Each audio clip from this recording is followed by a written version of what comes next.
We had a few instances of what you'll consider as ghost workers. And I want to confirm with figures. The actual position now is at 23-2024.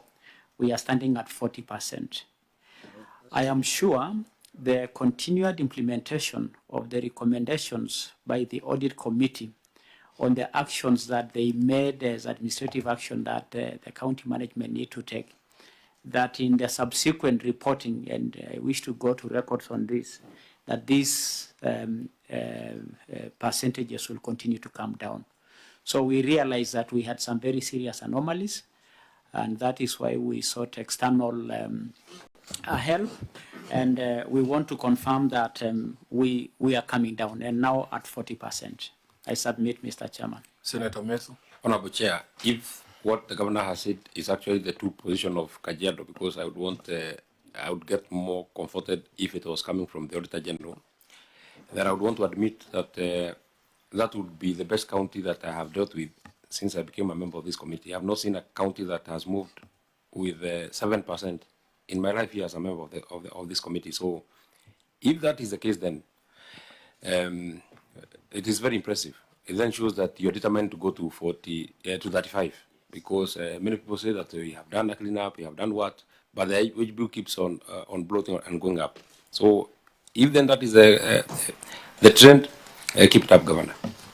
Okay, before we hear from the Auditor Generals to confirm if it is really at 40, the Senator for Kajiado. I think that is the answer I was expecting the Auditor General to confirm. But I do also confirm that there was that audit, the staff audit, but I think it is good that we hear from the Auditor General before I do a comment, Chair. Very well. OAG. Chair, I do confirm that it was 39, 42, and 47 progressively. But the governor has clearly said that he has initiated and taken up several measures to contain the situation, and it has now come down to 40. Have you seen it? We will carry out an exercise to confirm the same in our subsequent audit. Very well. Senator Seki. I think that is a good indicator from the Auditor General, and I want to share to ask the governor if there is, in these irregular promotions and staff audit issues, is there any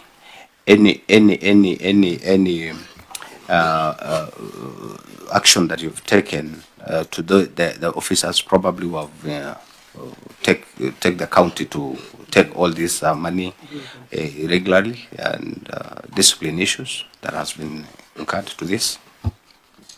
Chair, I want to confirm, because of the sensitivity of payroll and the vested interest that staff find themselves entangled to, our current payroll office is actually being managed by a team we sought from the team of personnel management from Nairobi. This is to confirm that the recommendations that were given by the human resource audit are actually not going to be tampered with. We appreciate that we found out, or we found ourselves in that space because of malpractices by the staff managing those offices and HR function along the way.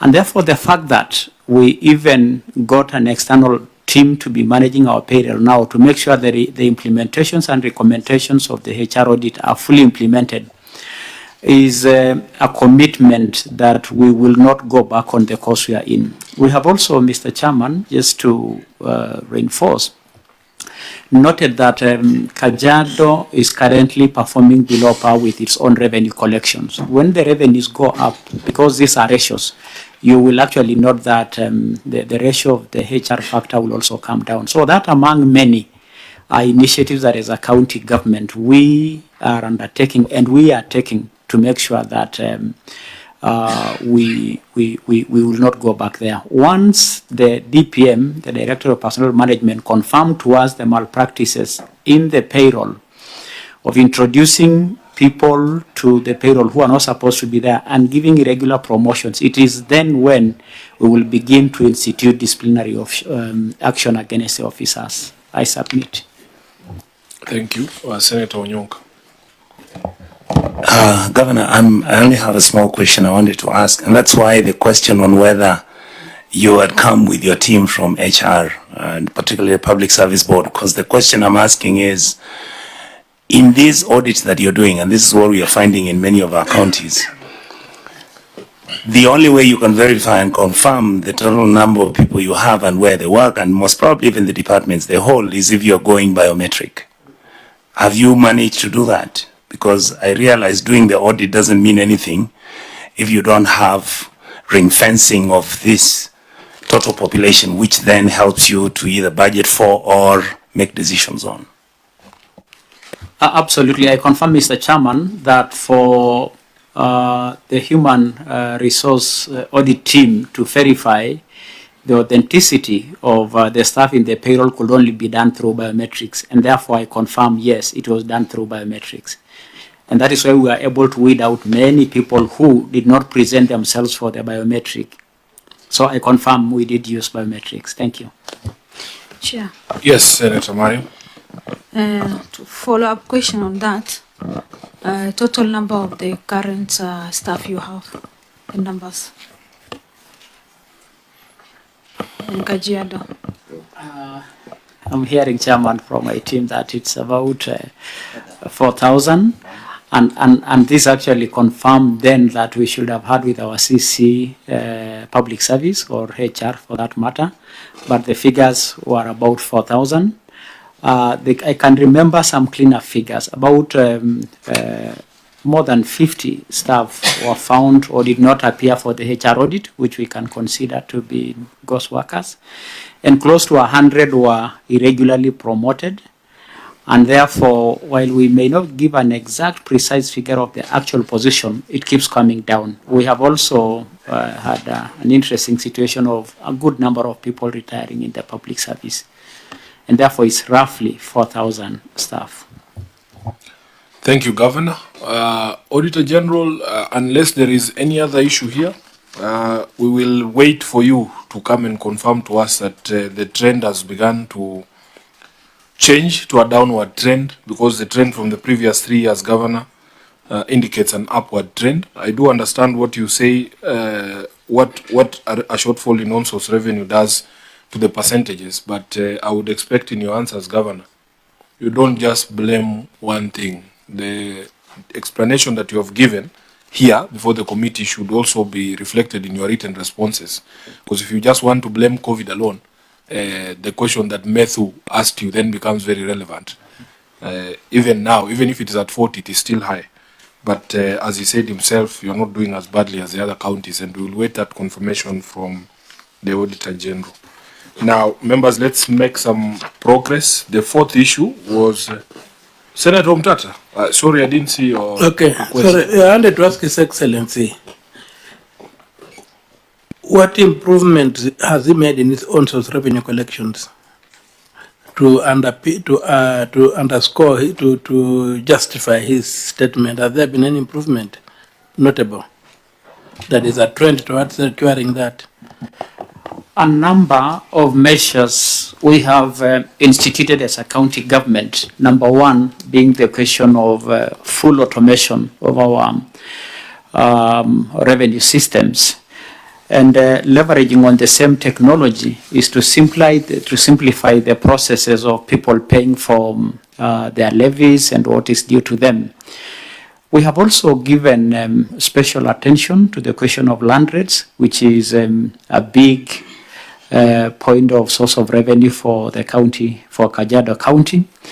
And therefore, with full automation, simplifying the processes of people to paying their rates or what they are supposed to pay to the county government, and giving special attention to land rates, areas that we consider will substantially move the county revenue forward. Thank you. Thank you, Governor. Auditor General, let's move to issue number 4, which we had identified. It's at page 11 of your report. irregular bursary issuance process. Just read the query and the governor will give his answer. Thank you, Chair. The county government had a budget of 150 million for scholarship and other educational benefits. Out of the amount, 4,500,000 or 3% was allocated to administration cost, and the balance of 145,500,000 was to be distributed to the wards equally as per the Bursary Act of 2015, where each ward was to receive 5,820,000. The minutes and list of beneficiaries for 10 wards provided reveal that each of the wards received an amount of 2,910,000, totaling to Kenya shillings 29,100,000. The issuance of bursary for the balance of 116,400,000 could not be confirmed as the minutes and list of beneficiaries from 15 wards were not provided for audit review. Further, analysis of the vouchers for bursaries disbursement revealed that the beneficiaries identified at the wards were later replaced with other students. This is a contravention of the principles of Section 10 of Kajiado County Bursary Fund Act of 2015 on fairness in the allocation of monies, equitable distribution of allocation of monies to all parts of the ward, inclusivity and non-discrimination in distribution of bursary fund. In the circumstances, the issuance of bursary in the county lacked fairness and equity in distribution, and therefore the management was in breach of the law. Governor? Chair, this response is in page 19 of our response that we submitted. And I proceed that the management wish to confirm that the county had budgeted for 150 million for scholarship and other educational benefits during the period under review. The management received 125 million only due to availability of funds. The bursary issuance and distribution is guided by the Kajiado County Bursary Fund Act 2015. Further, the management wished to clarify that all bursary was distributed fairly and accordingly in tranches across the financial year under review. The list of beneficiaries for bursary distribution were forwarded from the respective wards. There were no changes made to the list of the beneficiaries. However, at times, students do transfer to different institutions. In that case, the county, after receiving such information, will write a check to the new school for the students and hence may appear as replaced. I attach here with Mr. Chairman, find the list of beneficiaries for the bursary distribution during the period under review for the year for ease of your reference and perusal. That is Annex. Is this 21? Annex 21. So we have Chairman submitted a correct position. Auditor General, have you seen this Annex 21? Where can I find this Annex? In which document? I see you have said it is in these files. Yes. List of beneficiaries presented in a separate file. This is a separate. So have we submitted this file to them? There is a separate file that indicates a bursary fund provided to each member. Auditor General, did you see that separate file? I don't have it. We have the listing for beneficiaries. What we don't have is evidence for transfers of the beneficiaries from one school to another. Now, you had queried 15 wards. Yes. The list of beneficiaries for 15 wards were not provided. Do you have them now? They are there. Okay. And the replacements is explanation from the governor making sense. In our view, it does. It makes sense. Yeah. How many of those students were affected? The only issue here is support documents to confirm his assertion. No, you are the one making the accusation that the beneficiaries were changed and replaced with other students. They are saying that the students did not change, the institutions changed. Does that make sense? Chairman, We have not been given documents to confirm that position. So unless that is done. Had you isolated the incidents of replacement? Yes, we had. Okay, you can tell us how many there were, so that we have a rough idea. If the governor is saying it's transfers, it can't be transfer of 10,000 students. Yeah. So how many were affected? How many incidents such as those were there? I think that one we need time to scrutinize the documents again. But as we were auditing, we could get that this student was initially supposed to be given bursary in this particular. Then the student, another one is now in the list. So yeah, it would make our life easier as a committee if you had that document in front of us, so that we put the governor to task. Okay. Senator Onyonka. OAG. Yes. You are confusing me, because when I listen to you, I see you struggling with whether you want to say, let's leave this alone, or let's leave it as a work in progress. What are you comfortable with? What we are comfortable is we treat it as something we keep in view, KIV, for the next cycle. We could go through their documents again and just confirm that indeed his position is true. And then we can report back to the committee. Thank you, Chair. I would like to also ask AOG to, when you make the next one, I would want you to also come with evidence that actually the money was being transmitted by the county governor's office and it was being paid to where it was meant to be. Thank you. Maybe, Chair. Yes, Senator Lenku. My issue here is the issue where the Auditor General has raised on the fairness, lack of fairness. Yes. That's a very key word which we really need to know. Where is this fairness coming from? So, because I can see the list has been provided, yes, but how do you indicate the issue of fairness there? Yeah, Auditor General, this issue of bursaries is a very, very sensitive issue in the counties.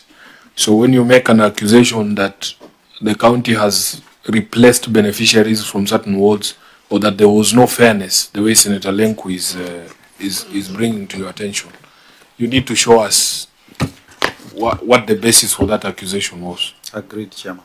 So you don't have that before you today? What is there, as at the time we were auditing, yes, we could see that the students who were in the original list were replaced.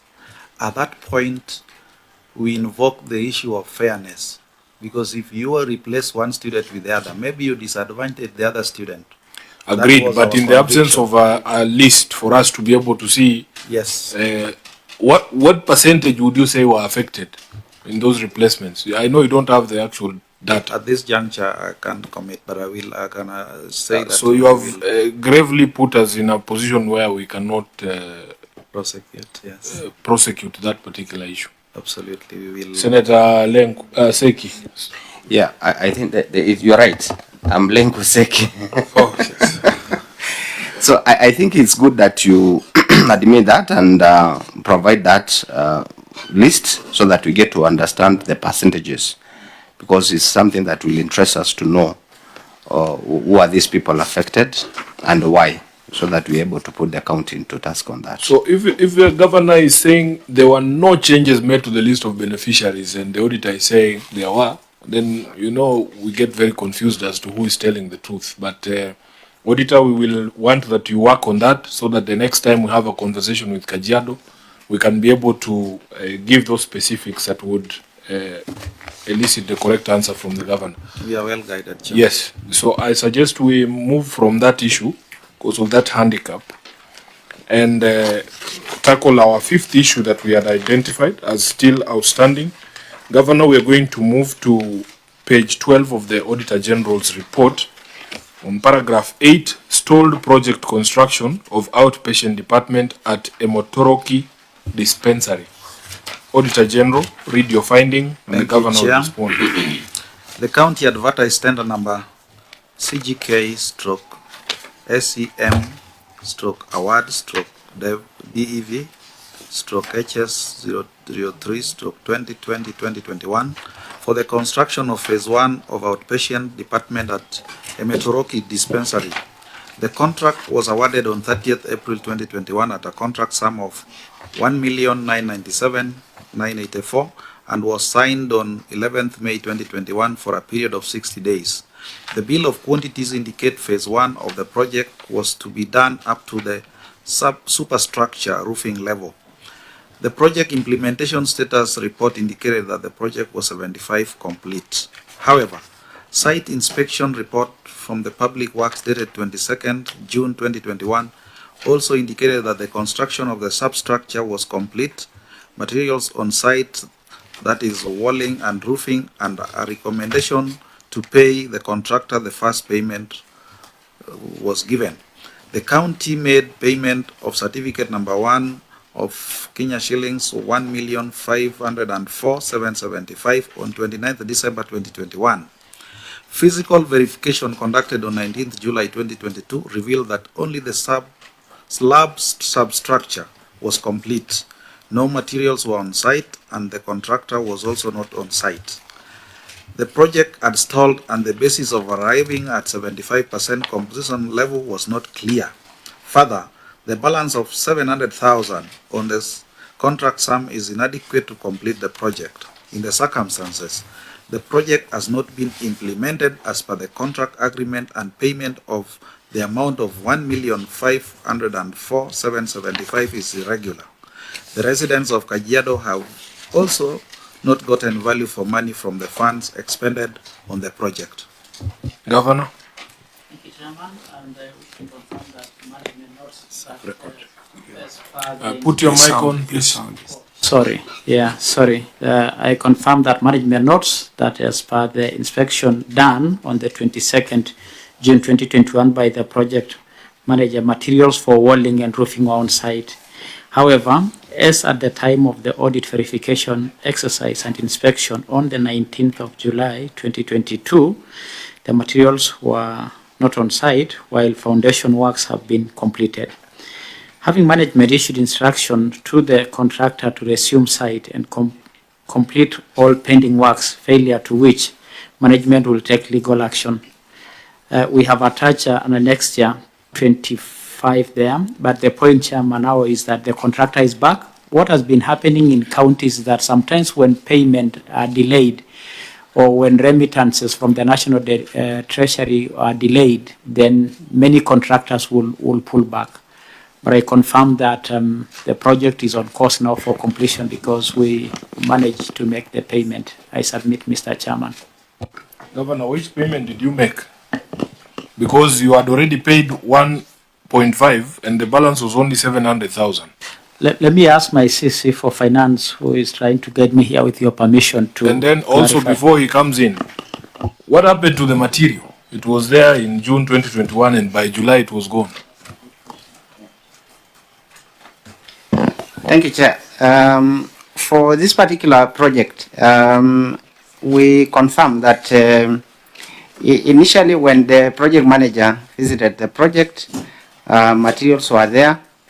But then a second visit, foundation was done, but material were not on site and the contractor as well. We issued instruction for the contractor to go back to the site. Of course, failure to, then there are clear stipulated terms on the contract. And what we are confirming now is that the contractor is back on site and the project is actually nearing completion. And you can be able to see from the annexes the current status of the project. And where are those annexes? I'm struggling to find 25, Chair. Annex here, 25, is a confirmation of the status of the project and the photos as well. Maybe, Chair, if you allow. Yes. Because I would want the governor and the CC to and myself to be on the same page. I think the query is not about the current status of the project. The query, if I got it right, Auditor General, is that 75% of the project was paid. And in fact, I do not know why we are now speaking about materials. Because from the first phase, which was supposed to go to 75%, the Bureau of Quantities indicate that phase 1 of the project was supposed to be done up to superstructure roofing level. I may not be an engineer, but I thought the certificate was supposed to be raised for the 1.5 billion when the superstructure million. When the superstructure has been done. Thank you, Chair. It is true we have an instruction letter to the contractor based on the amount paid and the amount of work that has gone into completion of the project, and that is what necessitated that contractor to get back to site. And what we are confirming now is that even from the current photos and the status of that project, it is nearing completion. Yeah. See. Your letter to this contractor is dated December 2022, 19th. You had given him 14 days to resume construction. So from that time, I assume by January of 2023 he was on site. We are in March of 2024. And the value of works that was remaining was 700,000 shillings. So what is the holdup? And where are the photos? You promised us photos. I don't have photos here. Sorry, Chair. On the annex 25, there are two items. There is the instruction letter, and then there is a photo of the development. I suspect I might be the only one who did not want to see that photo. We don't have the photos here. It's not photo there. So we don't have the photos. Yeah. I think the auditors are able to see the photos. Sorry.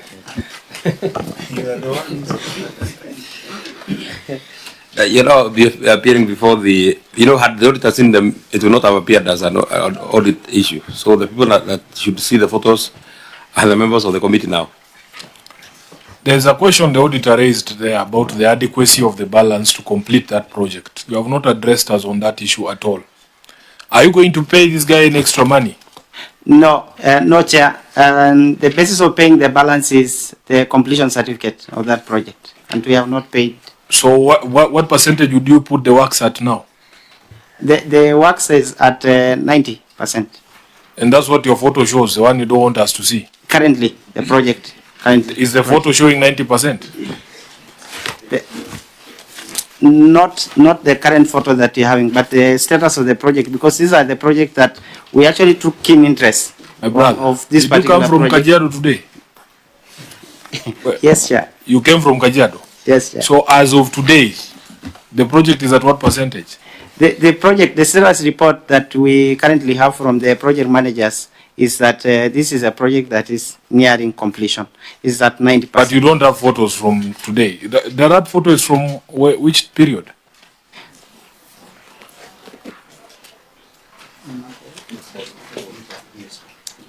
Clerk, can you assist me? Allow me to ask the procurement person who is the direct. Please share your photo with him. Don't close the file. May I, Chair, ask procurement to come in, as they are also part of the team that deals with this directly. While the contractors are still going on with the project, one of the focal point is actually procurement. So with your permission, Philip, you want to interject? Chair, the photo that we have circulated to the auditors, it was taken sometime November last year to ascertain the level of the projects at that time. But currently, we have been informed by the project manager is that the project is 90% complete. Yes, Senator Onyongo. Governor, I'm worried about your team. You know, this issue is not about a lot of money.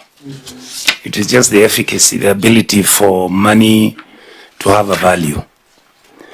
The procurement boss is saying the picture was taken in November. Your gentleman is saying, in fact, if you go right now, it's finished. The Auditor General, who for us is our GPS, what they tell us is what we believe in. He's saying there's nothing. Now, what do you think I should do? Before you answer, Governor, let me hear Senator Mariam. Yeah, Chair. Chair, it is a project which has been paid 90%, almost 90%. And with the response of His Excellency,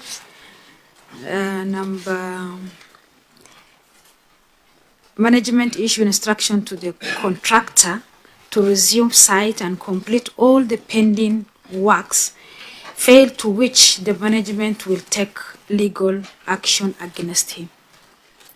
Chair, legal action against him. It means that he has already not completed the job, he has failed.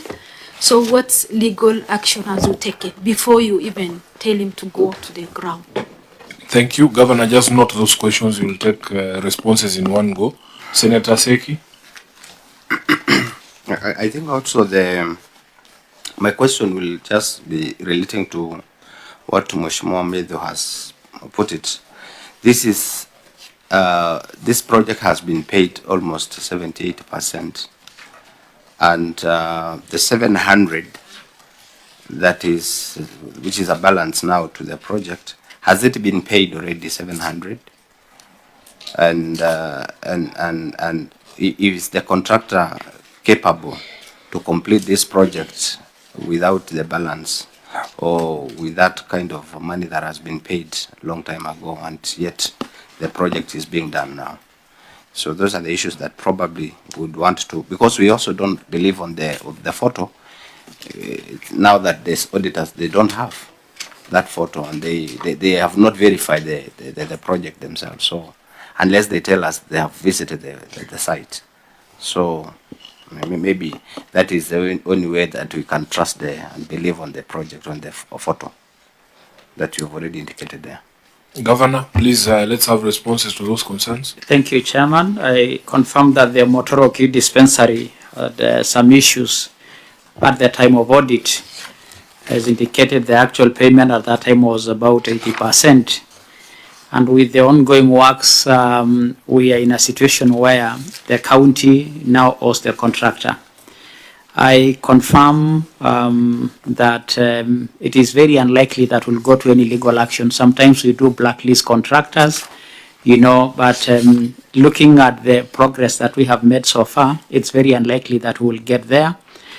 And therefore, the contractor having come back on site and the progress, the construction progressively going on, I can confirm that as requested or as asked by Senator Seki, that the contractor has the capacity to finish the job.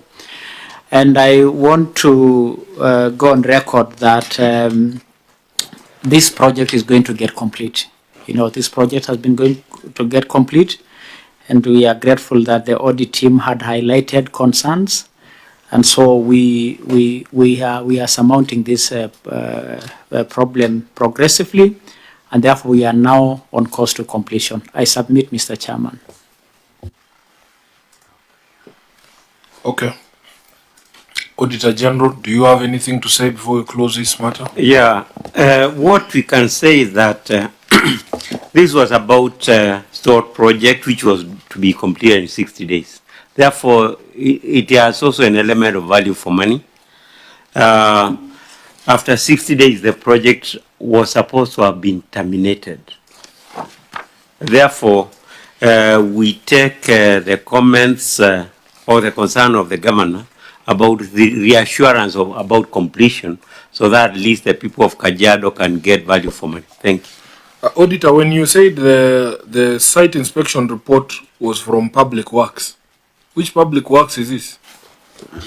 The county Public Works or the national government Public Works inspection? It should be from the county. County. It's county. So when an officer from county Public Works certifies works at 75% complete, and it is not, according to you, what conclusions are we to draw from that fact? That is misadvising, and once you misadvise, Because that report was the basis for the payment of 1.5, wasn't it? Yes. Is that really misadvising, Bonasumaili? You see, when you is say it that an intent to defraud or something of that sort? Because had the contractor not heeded to the instruction letter that was written by the county, because I'm assuming that the works done were like for about maybe 40 or 50%, but the money paid was for 75%. The county wrote to the contractor telling him to come back. What if the contractor refused to come back?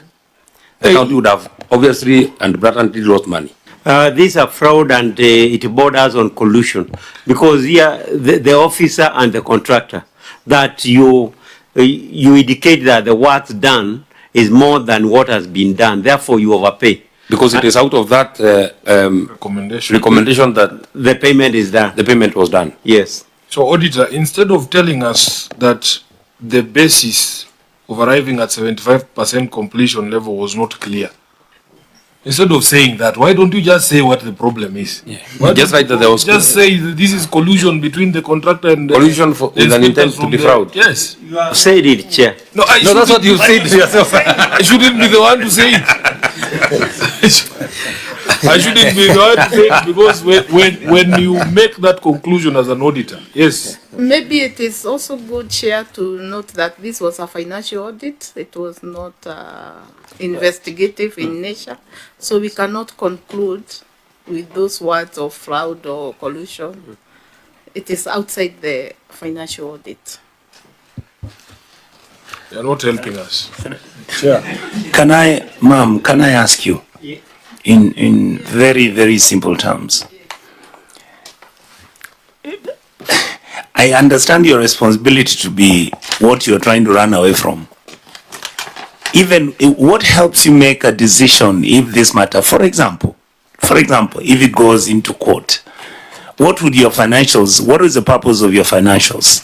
They would be used into proving the position that you're supposed to have, isn't it? True. But that's why we have other agencies here, so that if they feel and think our report is if the agencies came to you today, just allow the senator to complete. Yes, if ESCC came and told you this matter is a matter we can investigate, would you tell them to proceed, or you will tell them no, let's go and do another audit?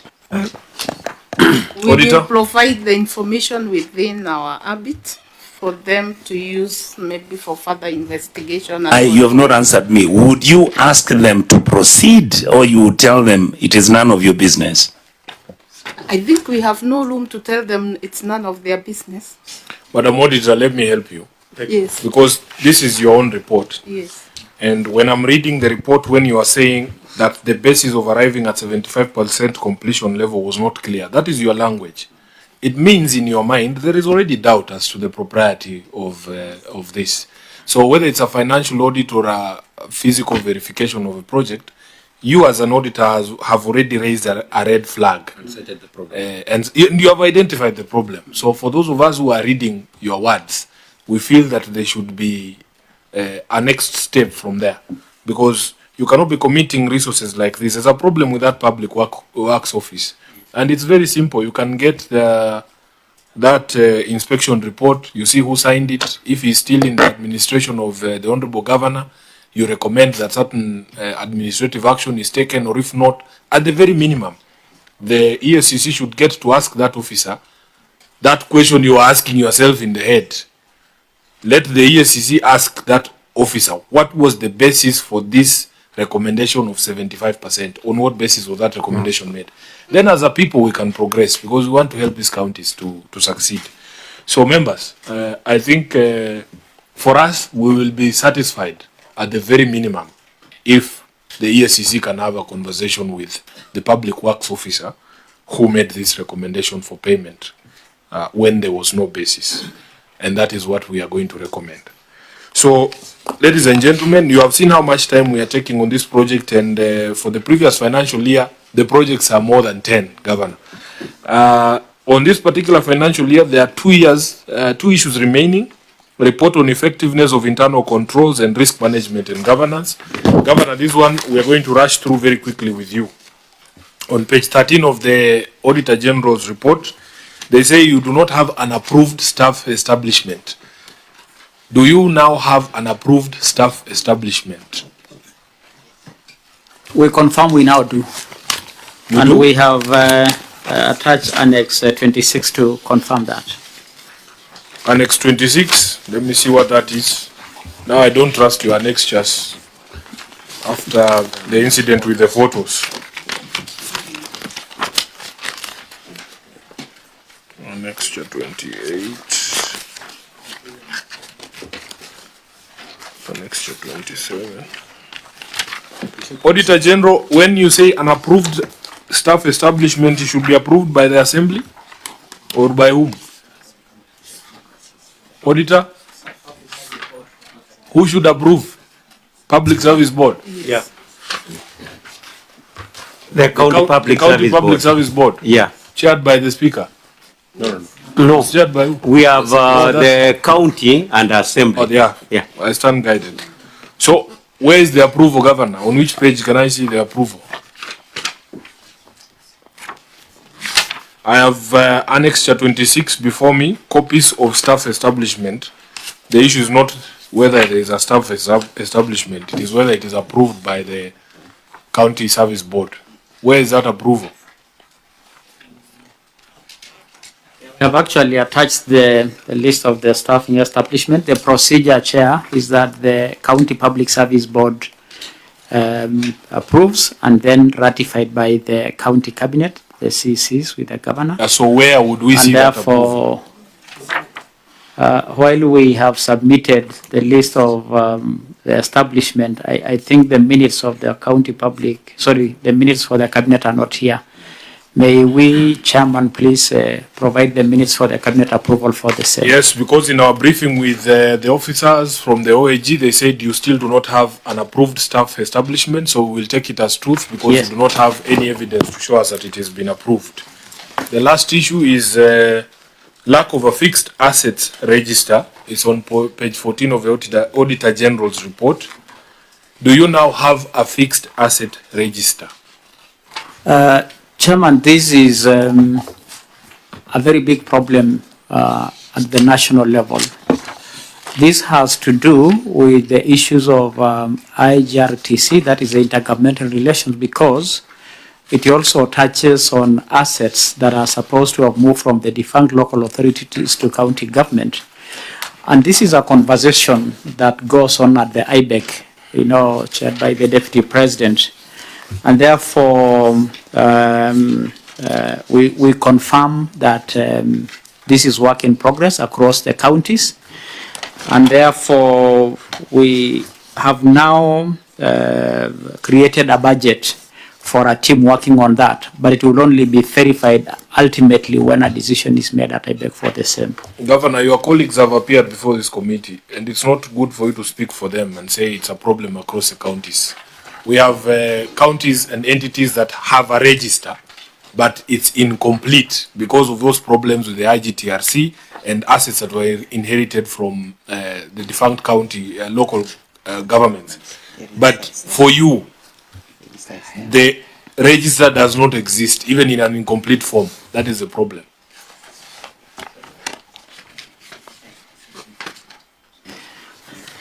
Chair, we confirm that we actually have a register. I'm only saying that it requires to go some processes to be really validly said it is done, but we do have a register. In this financial year, where we have attached a budget extract, we have a team or a contractor working on it, pending ratification. However, let me ask the CC. What is the document you have referred us to? A budget extra. Next year 28. How much money are you spending on this exercise? Maybe Chairman, as he looks at it, from what I'm seeing in that next year is that you have set aside 10 million for assets tagging. That is the budget line. Yes, tagging cannot be the same as registering. And I would be surprised that you are now doing tagging now, 8 years into your administration, or 7 years. Thank you, Chair. For this particular matter, we wish to confirm that we have a register. It's only that it's not updated. What is happening at the moment? Where is the one that is not updated? Is it here? We will endeavor, Chair, to submit to the auditors the register. What is happening at the moment is that continuously we continue tagging assets as we acquire every other year. But what His Excellency the Governor was pointing out is that even as these assets that are coming from devolved function from national government and defunct local authorities become clearly ascertained and apportioned to counties, then the value is also put so that the whole register is having all the information about it. And that is a work in progress. Mr. Kisota, the CEC, just before Senator Onyonka comes in, you can only tag an asset that is yours. Can you tag somebody's cow? You tag a cow that belongs to you. And maybe so that you are able to answer, you have said that you tag continuously. So then that means that they are the existing assets, you have tagged them. So it is the ones that you are acquiring that you are now tagging. Yeah. And so that you're able to answer together, I've seen that the contract sum is of 18 million, but the budget provided for is 10 million. Thank you, Chair.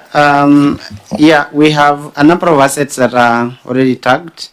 We have listed assets in our register, but we continuously keep updating them. And as we also become certain of the identification that they are ours, we tag.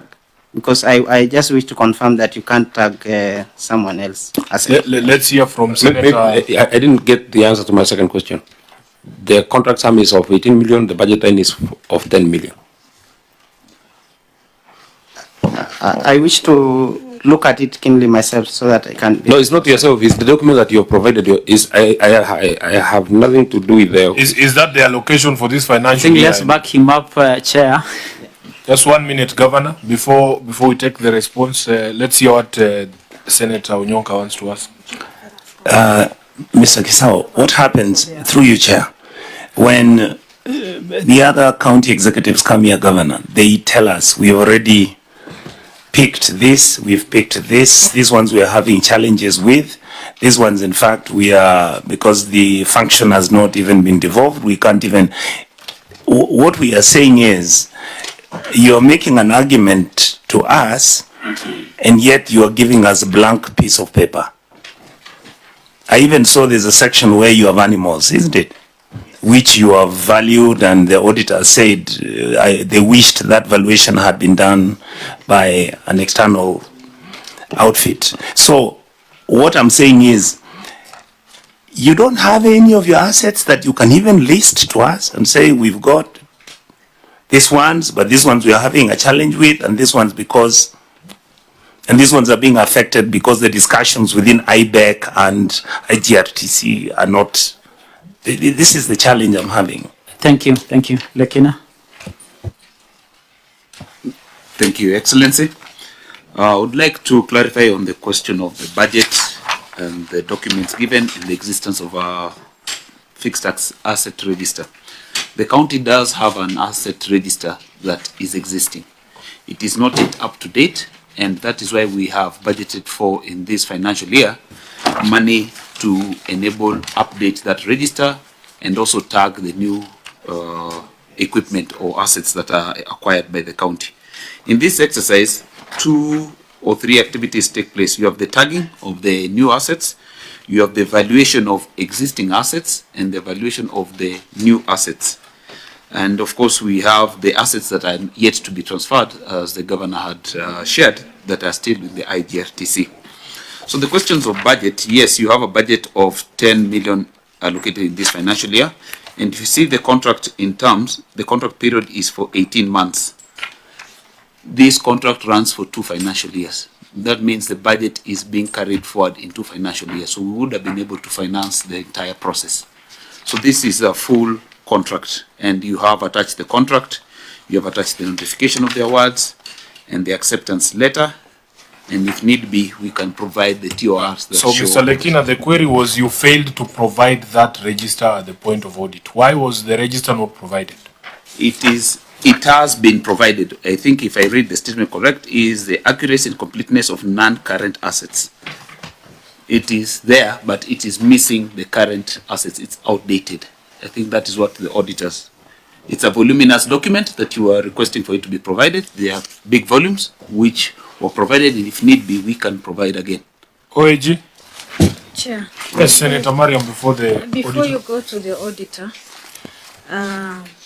don't mislead the committee, because the auditor say this management did not also provide fixed asset register, and you have not even provided it here. So it means they don't have chair. OAG, are you given a register or not? They're not. Chair, at that particular time we were not. Yes. Subsequently, we've been given the register. The only issue that is outstanding is it is not updated, but the register is there. Very well. Sumaili, I do remember there was a conversation at the advent of devolution where there was time period that was given for the IGTRC to transfer all these assets to the new entities. How is that process still going on? The process is supposed to have taken effect in the year 2022-2023, because that was the timeline.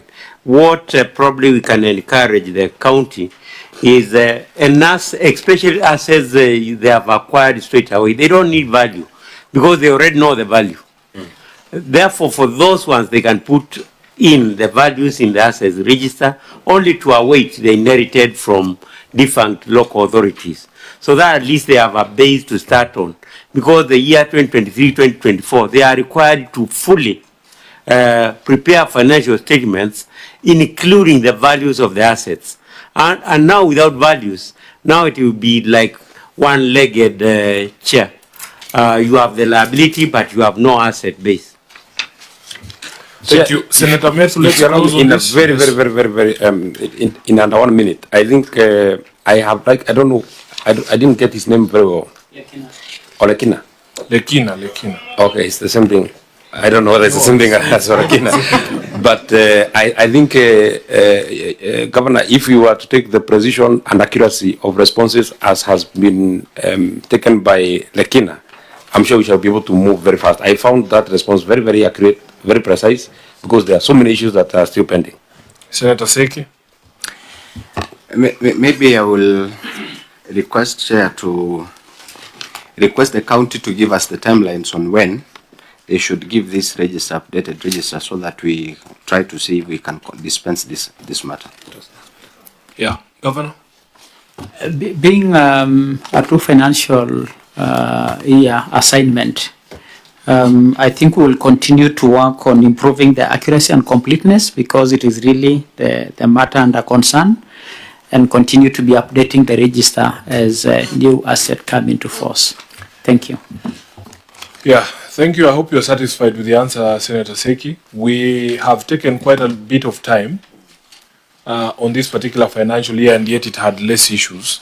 I wanted to propose, Auditor, that we delve into the previous financial year so that we can conclude this meeting. Governor, we will take your responses, your written responses on all the other issues that we have not discussed here as the truth and as having been presented under oath. So we will be able to deal with those ones during committee writing stage. I want us to now flip over to the financial year 2020-2021, which had quite a number of issues, and I'm hoping that we can move a bit faster.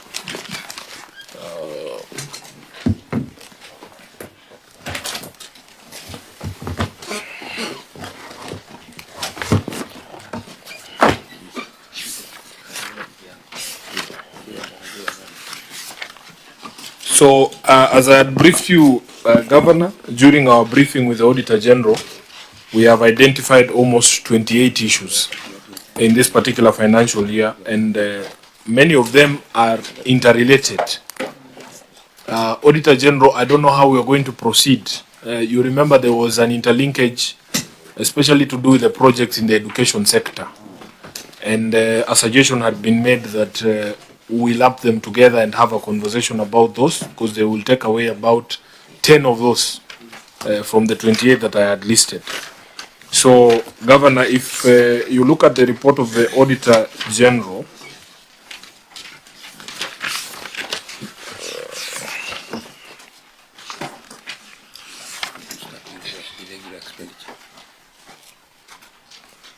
Yes, let me just find my bearing, because we can start with issue number 6, which was irregular expenditure. There was the question of the construction of a dormitory at Kitengela Boarding Primary, Kiangombe ECDE complex. Then we take it together with yes. On the same 6. 3, yes. Yes, Utumishi Primary. Then there was another one. Delayed construction of administration block at Olerian Secondary School in Kajiado East. Poor workmanship at Kibini Primary School. Abandoned project construction of staff houses at Kikayaya Primary School, Kitengela Primary School latrines, and the Kiangombe ECD. Then wasteful expenditure at the incomplete education project, that is paragraph 18. So I think if we have a conversation on those ones, the projects in the education sector, we can start with those ones, spend a bit of time on them. Senator Lenku, you are okay with that? Yeah. Yeah, so let's start from number 6.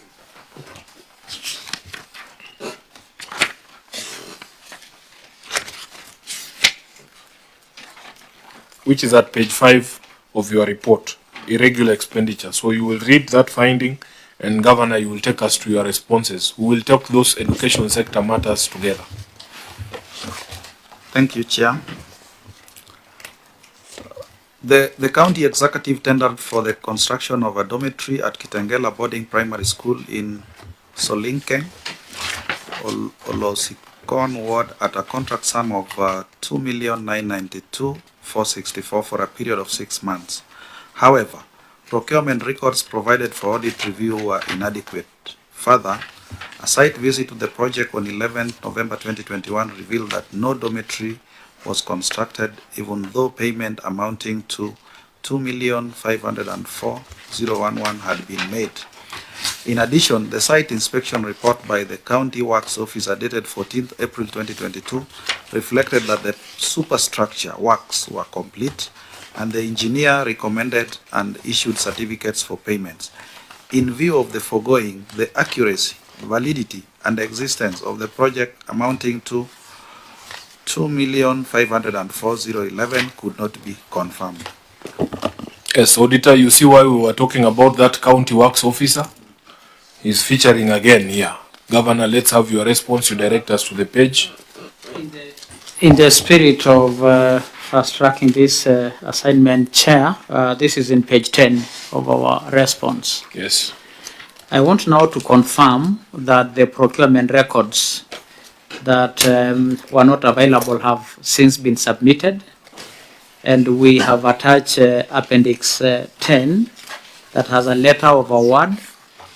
These were the things that were being queried by the audit. We now have provided appendixes to confirm that now all records are in order. So the letter of award is attached, the contract agreement, the letter from the school confirming project completion, the pictorials for the same, and completion certificate have since been completed. So, Chairman, this project is now solid and complete. Page 10 of my response. There is a story you are telling us there that the auditors went to a different school. Or am I reading something else? That was to say where the gaps are, but when we came to talk to the right school, everything has now been verified. Governor, there is a question of this county works officer certifying works as complete, and yet when people go to the ground, they find something else. You need to speak to that issue because it's going to keep recurring. I think, Chairman, what you are talking here is we are now in the right school. Some schools have names that neighbor one another. So this time, the initial reporting was for a different institution. There is something called Kitengela Boarding Primary School, and then there is Kitengela Primary. So when now the first report was indicated that it was missing letter of award, no contract, we want to show that is wrong reporting. This is the actual position. So, Chair, I confirm that the project is done, complete, and in use.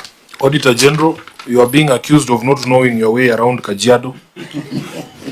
Not exactly. It's the Maasai names that are confusing. Chairman, we got guided later, and we can confirm that indeed the school was, that the project was completed. Okay, now, Governor, there was a broader conversation that Senator Omtata, I was hoping you would come in here. What business does the county have building dormitories?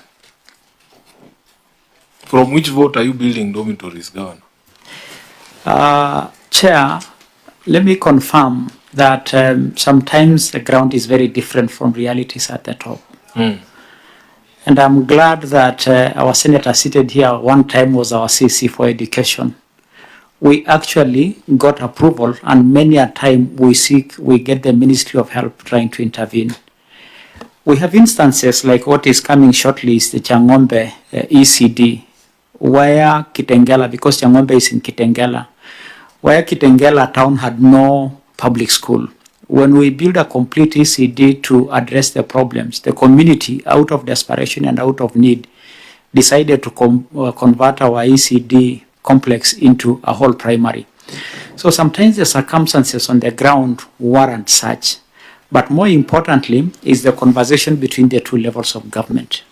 You know, we have evidence, if we were asked, of situations where out of desperation and out of community participation and saying this is what our need, and with concurrence with the Ministry of Education, we sometimes go out of our way to elevate the situation. So that documentation is there? It is there. There is a formal agreement between the county government of Kajiado and the national government to undertake national government functions?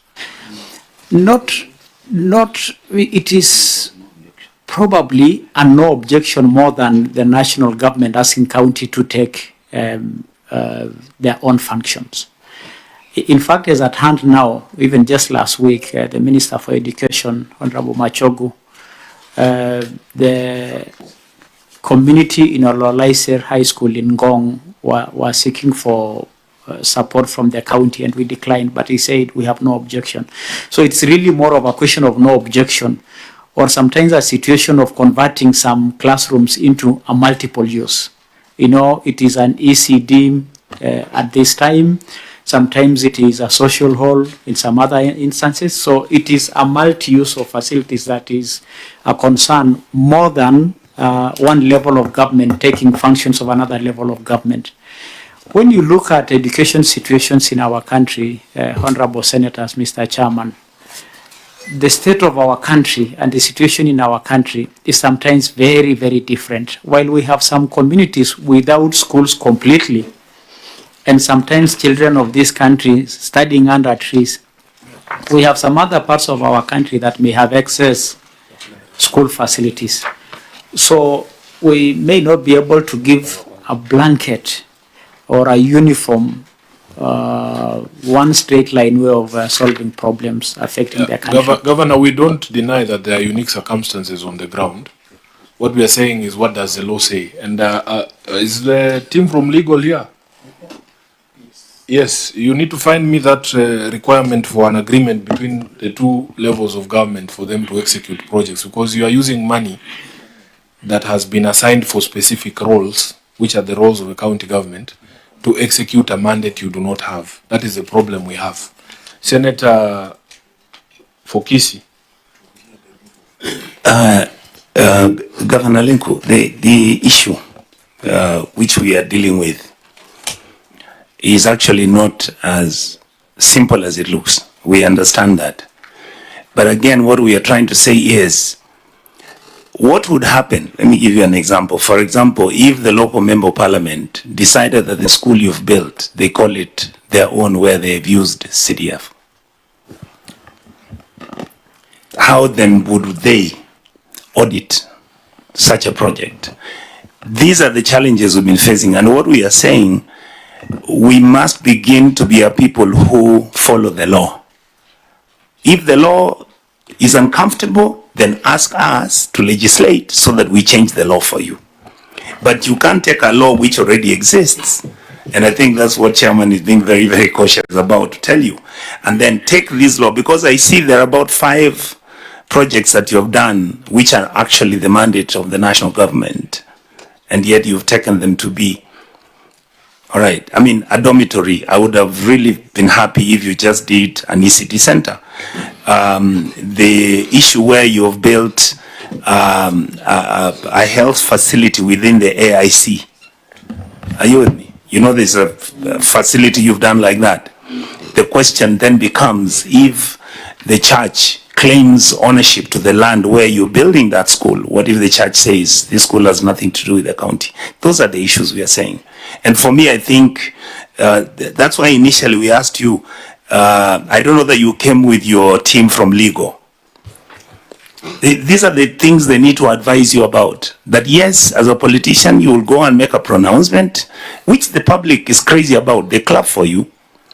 But then the Auditor General will come and tell us the governor is breaking the law. So for me, I would really want to persuade you that we minimize this crossbreeding, where a governor who feels he has the capacity to go and build a school can build it without being asked questions, and yet in reality our responsibility is actually to stop you from doing that. Thank you. Senator Methu. 2 very quick issues, Honorable Chair, and I know because you are an advocate, maybe you help me. I'm just a farmer. But I think in law, there's nothing that stops the 2 levels of government from transfer of functions. But on a very different pedal, Honorable Governor, and I understand that sometimes it is out of the need, community participation and what have you. But then what comfort then does it give this Senate that we keep then pushing that more resources are sent to the counties and from your actions, because it is not one institution. There are quite a number of institutions that the county government of Kajiado has undertaken in primary schools and secondary schools. Why then would we say that the county government of Kajiado has any need for additional in its equitable share, whereas they have a surplus to handle national government functions? They already have enough for their functions and a surplus for the national government functions. Yeah, Governor, that is where we are coming, because those agreements that we're talking about also anticipate that once a function has been agreed to be done by another level of government that is not the one given that responsibility under the 4th schedule, there has to be a discussion about resources. When Nairobi transferred county government functions to the national government, money from the devolved unit was sent to the national government for that specific purpose. So if you are doing this infrastructure in schools when that is not your work, first we need to understand where are you getting this money, because you have your functions listed under the 4th schedule and yet you are finding money from somewhere. This is why Methu is saying maybe Kajiado is the only county that doesn't need us to fight for extra money, for Senator. And so the question is, where are you getting that money? Number 2, this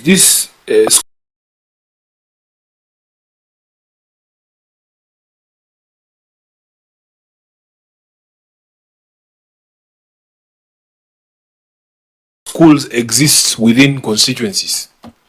Which constituency is Kitengela in?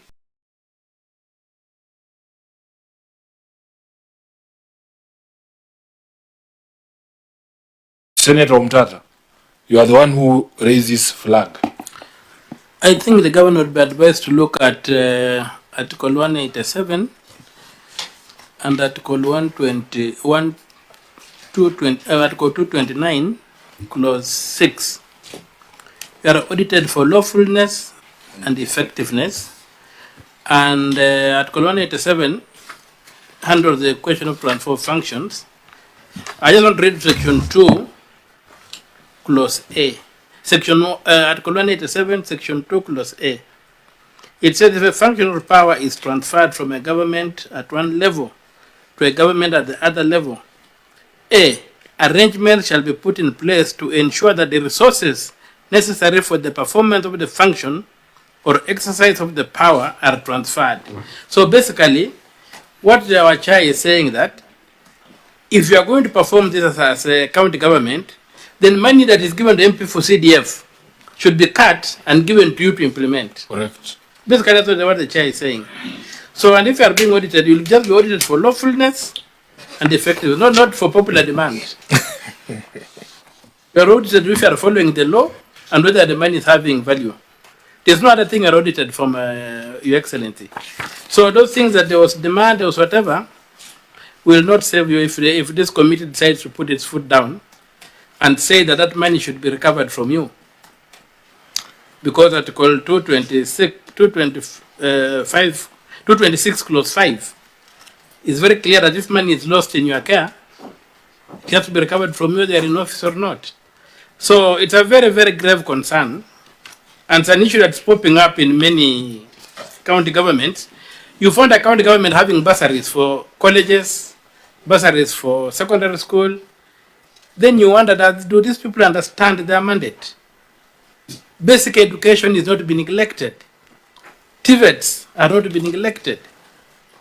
And the reason we are developed so that we make sure that these skills are not lost somewhere there. So that if kids have a proper foundation at nursery school, be very sure that's material for university and what stuff do you have. So, and I think Kajiado doesn't have surplus. From what we are reading in here, although some point to that, like when you pay for a project 75% and it's not done, it means you have a problem keeping your money. So please get away from that, Your Excellency, and let us. These are the things that make your report to be qualified, instead of you having an unqualified report. Thank you, Senator Umtata. Governor, let's hear your response. I pray to God that you have those agreements with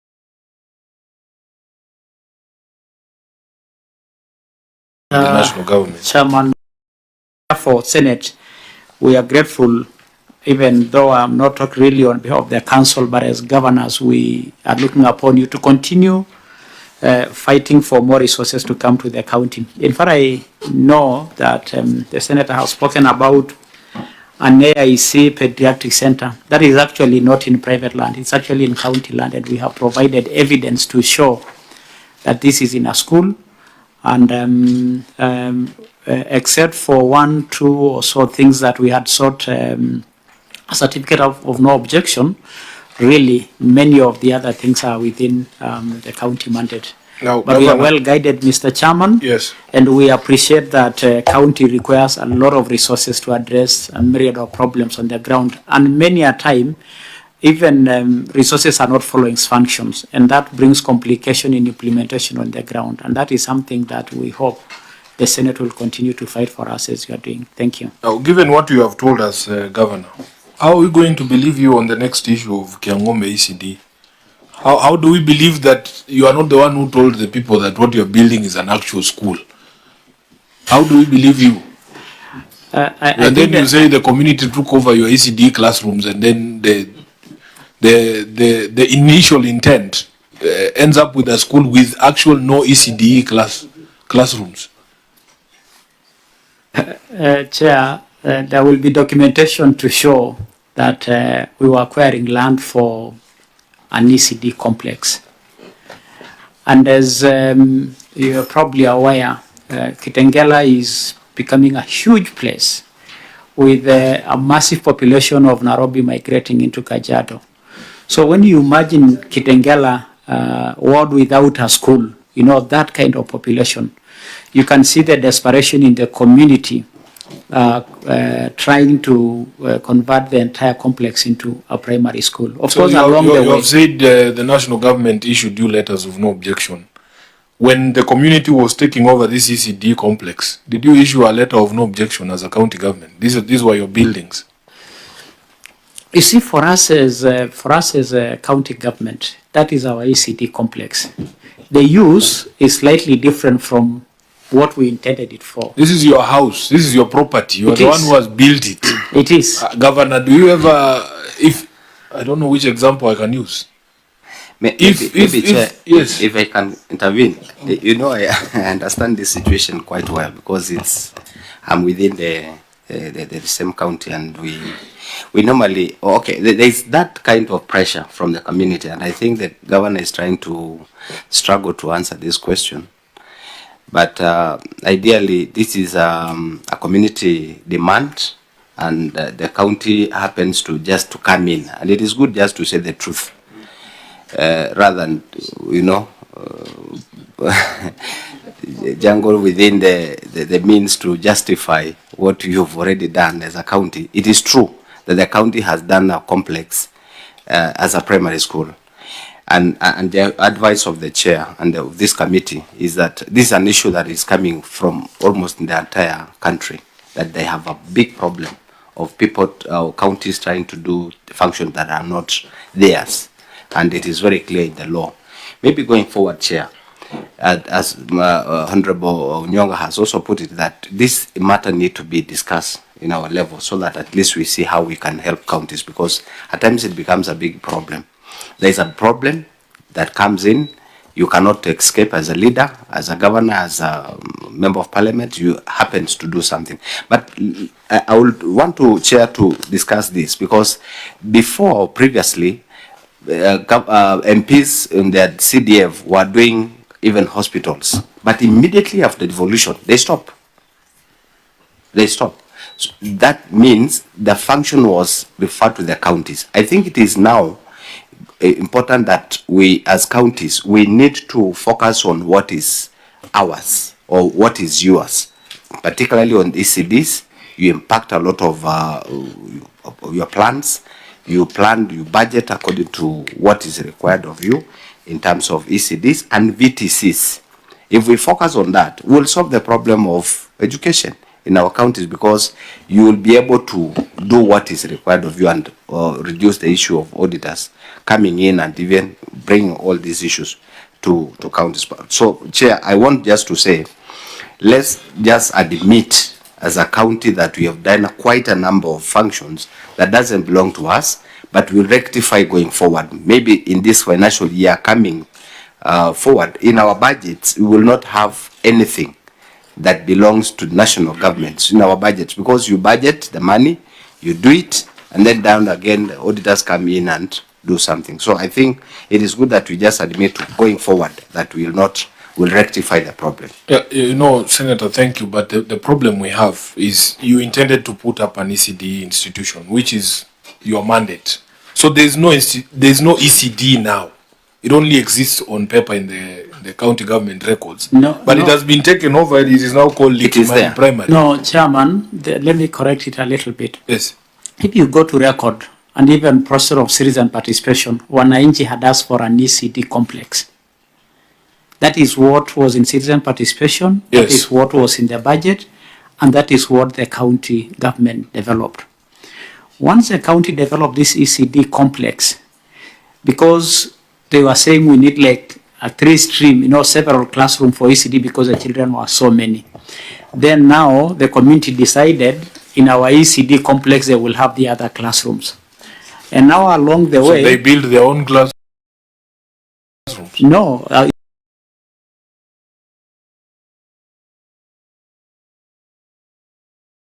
Is our classroom, but now along the way the MP started to add other classroom, so we'll now find an ECD, not an ECD, a CDF classroom in the complex, but some classrooms for the ECD use are also being used for primary purposes, and therefore for this the county actually did an ECD complex.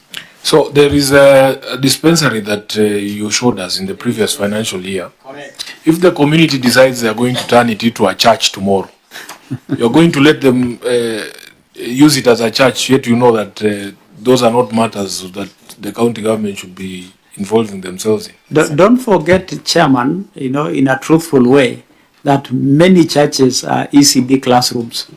When we talk the truth, when you go to some communities, I don't know about the mosque for Madam there, but I know many madrasas also. Many churches are ECD classes. Why? We don't have enough money to do enough ECD classrooms. So here is a situation where for some circumstances we have found ourselves having a few more extra classrooms that are being converted to primary, but it is an ECD complex that the county government built. It is what the community requested. It is what was tendered for. It is what citizen participation records show. In fact, the second query is the change of name, because we tendered as Changombe ECD complex, but when it came to renaming our facilities, the same community renamed it Dr. Likimani because it was in Likimani's land, Dr. Likimani ECD complex. Honorable Chair, through you, I'm not very persuaded when you say that it is public participation, because if it was one project, the other governor who appeared here and they had done a national government function, the reason why the reasons were comforting were because they were on an emergency budget, because a roof has been blown off, CDF has no money, national government has no money, but I mean they have to do a repair. Because I'm looking at this situation this way: Nyandarua is the only county in the Mount Kenya region that does not have a university. So there is a lot of pressure for us to have a university. If we were to just do public participation on education, maybe everybody in Nyandarua will say that they need a university. But then there must be a standard procedure. You tell citizens that, yes, we are doing public participation, but our functions are 1, 2, 3, so your choice is in these three categories, these 4 categories, but you cannot open up and say that so long as you ask for something, it can be availed. You just tell them that our scope of work, because of course human wants to always be insatiable. A member of parliament will always go to a place and they are told, what we urgently need here is a hospital. Then they have to tell them, you have to wait until the governor comes. So it cannot be that you shall take comfort in saying that it is Wananchi who said. That's why you are their leader. You need to guide them and lead them, not the other way around. Not that Wananchi led you to taking a national government function. Thank you, Senator. I want us to make progress because we have a number of these projects. So to close, let's hear from the Auditor General. I just wanted to provide further information about Changombe from 2 dimensions. I remember the Senator talked about Article 2296 about lawfulness. This issue is also an issue of land ownership, whereby part of the ECD or the land belongs to Kenya Railways, which is actually a reserve. It's not within the 30 meters as required under page 15. And they have not provided documents for the 23 title deeds because it is various parcels of land. Therefore, it has issues of land ownership, Chair, and the land. There is already a project which has sunk 45 million. Then the change of use under Article 2296 yes. About lawfulness, Chair. So we will come to the issue of the land, Governor, of that particular institution. Let's do construction of classrooms at Utumishi Primary School. I really hope that you're not going to hide behind the community and the migrant population from Nairobi. Now that you know I'm the chair of the session. Auditor General, read your query on 6.3. It is at page 6 of your report. Construction of classrooms at Utumishi Primary School.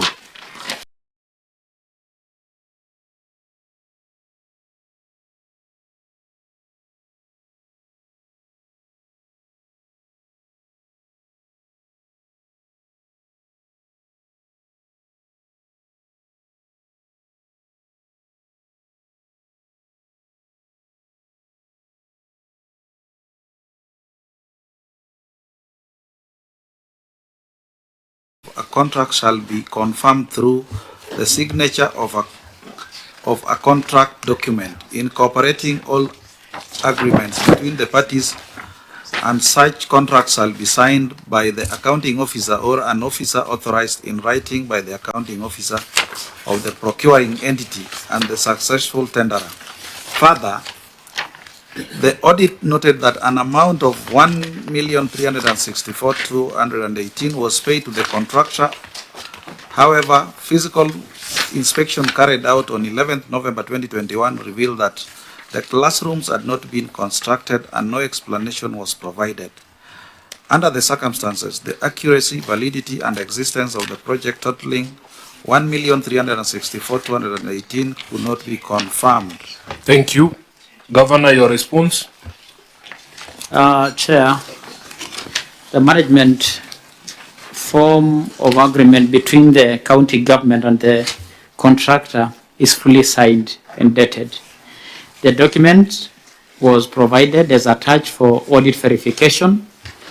An interim payment of Kenya shillings 1,364,218 was done as per the evaluation of the works done, and attached herein are the payment vouchers and pictorials of the project for review and verification, and the project status report is hereby attached. Chair, when you go to Appendix 12, you will confirm that the contract agreement exists and duly signed for, and you will find the pictorials of the project and status site status report. So we confirm that those documents are in place. Chair? Yes, because we want to go very quickly. One, in my bundle of documents, I do not have that contract agreement. In my bundle of documents, there is only a picture of the project and site status report. And also number two, I do not think the picture that has been put there can be of really any help because it has been poorly taken. And I know the Auditor General knows that photos are poorly taken not because they are not good cameras. If I opened the page of, I had the Director of Press is here. If I opened the page of the Governor of Kajiado, you get very nice photos. But the photos that you supply to the Senate are not visible. It cannot be, of course, it is always by design. So we are not able to tell anything much from that photo. But most importantly, I don't have. Yeah, Governor. The photo that you have and the photo that I have are two different things. Governor. Chair, we have the agreement with us here. Order, Governor. Before we get into the photos, the audit query is that the contract was not provided at the time of audit. Was the contract in existence at the time of audit? That is the question. Number two, that as at November 11th, 2021, there was a physical inspection carried out and that revealed that the classrooms had not been constructed and you had already paid, once again, 1.3 out of the 2.9. Based on what? What was the basis for that payment? If as at the point of the verification, inspection, there was no classroom built. Is it the same clerk of works, the famous clerk of works for Kajiado County, had certified that work has been done up to, this is almost 45%.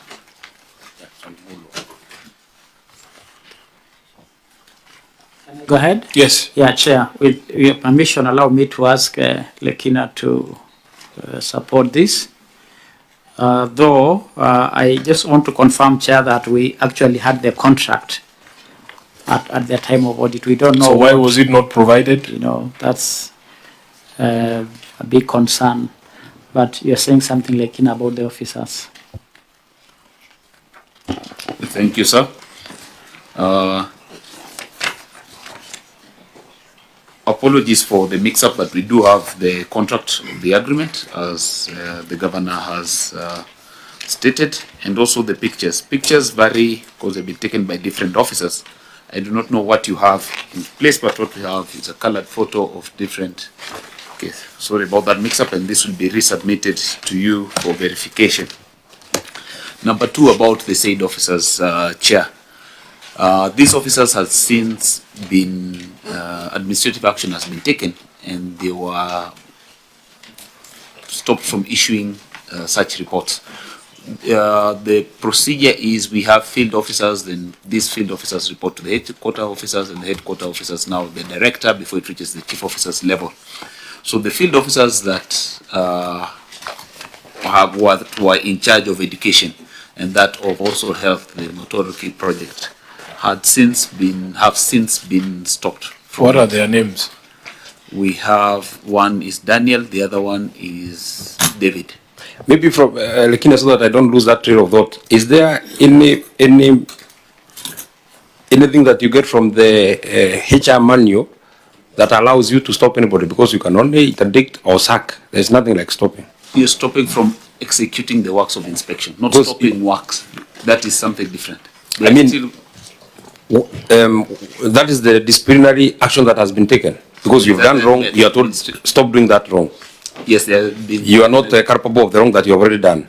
Because I put it to you, Lekina, that you have been paying projects that have not been undertaken. This is the second one that we are dealing with. So, I mean, administrative action should be on the actions that you've done. That you have issued certificates, and upon these certificates, the chief officer has paid money to contractors. Upon physical verification, the projects are not either at the status that you said, or they have not been undertaken at all. So you cannot give the committee the comfort that you just stopped them, and no action has been taken for their misactions, which was leading to defrauding of the county. Yeah, Governor, the difficulty we will have as a committee, you would have to show me the employment letters of these gentlemen so that I see what their roles are.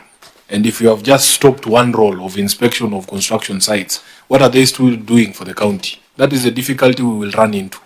And administrative action that is corrective should be, proper. It cannot be half-baked. Because what is to say that the remaining roles that they have been assigned are being conducted properly? The document that you have placed before us, Lekina, the contract itself, provides for payments. Payments shall be done as per the works performed. So when somebody is paying almost 45% of the contract value and there is nothing that has happened on the ground, that is not somebody who you just tell, okay, now you cannot, you are no longer allowed to go and certify projects. That's somebody you fire. That is somebody that should be facing prosecution for fraud, for defrauding the county. Yeah, this is an obvious case of collusion between the inspector and the person who's supposed to be inspected. It is very obvious to facilitate payment of projects to contractors when they have done nothing. So, Governor, that is very unsatisfactory for us. Before we even begin the conversation on why is the county government tendering to build classrooms? Why are you tendering to build classrooms in public schools? That's a conversation we have had. Is this also another community-driven procurement? I think, Chair, we must have mixed up something about community and my saying citizen participation. The earlier citizen participation about Changombe was on ECD, not on primary. I think we got it wrongly. Yes, so this one is but for primary. this, yes. We have a number of, and we had accepted earlier on that it is not right, but we have done some classrooms for schools out of desperation and as guided earlier on out of our mandate. I think now we have had that conversation. I think the thing to do now that despite the concurrence, the request by ministry through communities, we have agreed that it is not the right thing to do. I think that is what you indicated, that is not in the list of options. Yes. You know, when you gave us the Nyandarua situation, the university is not an option. Since we had taken this as part of our option list, and it is something that has happened wrongfully, I think going forward is to ensure that we don't get there again. So the comfort would be, is there anything of that sort in your budget line for this financial year? Because if you are budgeted for, then it means that you shall expend more money. I think we have never had a comprehensive conversation on this front as we have done today. And every time we have such conversations, not only do they enrich our work, but they also guide going forward. So I think this provides wonderful guidance. Yeah, Governor, I have not answered the question. It's in not the current I mean, budget. In the current budget, are you still 2024, 2025? In your budget, is there anything that you shall build from the national government? I will absolutely not be surprised to find something. But remember the comments of our senator that will go back to our budget, see what is there wrongfully. In fact, we are even doing our supplementary. It might be an opportunity to do the correction. I'm surprised Senator Metu is laughing. I think that is something that we can follow up, and I'm intending to make a visit to the county assembly, where they do have, sometimes they also contribute to these problems, because they're the ones also who brings all these kind of demands to the county executive. So probably we will also put some pressure on it, so that they don't give projects that does not belong to counties or to the county government, so that at least the county governor can get more pressure, less pressure. Thank you very much. Thank you. The same issue arose at Olorien Secondary School, Kajiado East Sub-County, where you are building an administration block, Governor. And then you are building staff houses at Kikayaya Primary School. It's an abandoned project. Then you are constructing pit latrines at Kitengela Primary School. Maybe, Chair, if you allow me just 1 minute to just go back to this particular Utumishi primary that we are living.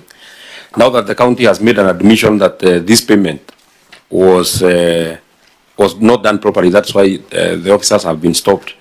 Then I would indulge you, Honorable Chair, that the response that has been given by the county should be expunged from our records. It cannot stand any test of time, because it goes from against what they have already admitted. From their response, looks like they say that everything ran right. From what they have said already, they agree actually with the Auditor General. I think, Chair, let us use the written submission. I know what the Chief Officer have said about the stopped officers and all that, but that is really neither here nor there. I think what we will go by is what we submitted in writing, because it was a collective agreed position. And to the best of our ability, we were answering the questions of a missing contract, missing documentations. And so it is really what we wish to keep to this record. No, that is way off the point, Governor. The question is an amount of 1.3 was paid, and upon physical verification on 11th of November 2021, the classroom was not in existence. So if what you said as your management response stands, then between either you and the Auditor General, one of you will be wrong. And in this case, your officer has confirmed that you are wrong. We are just trying to make it better for you, so that you're able to move forward. Order, Governor, and also remember that the evidence you are giving here is sworn testimony. So everything that is coming through from that side is not something you can run away from after it has been said. The truth of the matter is that there's a problem with whoever was in charge of certifying works. We have established it over a number of projects. What we need to hear from you is the corrective, administrative, and other action that has been taken against these people who are giving Kajiado a bad name before the auditors. So don't run away from anything that you have said. I will not allow you to run away anyway. So it is already on record. And there's no point actually, Governor, of being defensive, because these are very straightforward. Because if you are defensive, if your regional response stands, you'll be saying that that classroom was in existence on that particular day. And we have been able to establish, because it is not one issue. So it's not one project, it's not one issue. So, I mean, we are just giving you a way of going home and ensuring that you're able to straighten up this path without necessarily in a back and forth that will not be helpful. Yeah, so members, we are running very late. Governor, I want your specific responses to the subsequent projects. We will not go into whether you were supposed to tender or not. We have established that those were not your functions to tender in the first place. At least for this school, you have told us the classrooms were built. I want to hear on the administration block at Olorien Secondary. What is the current status?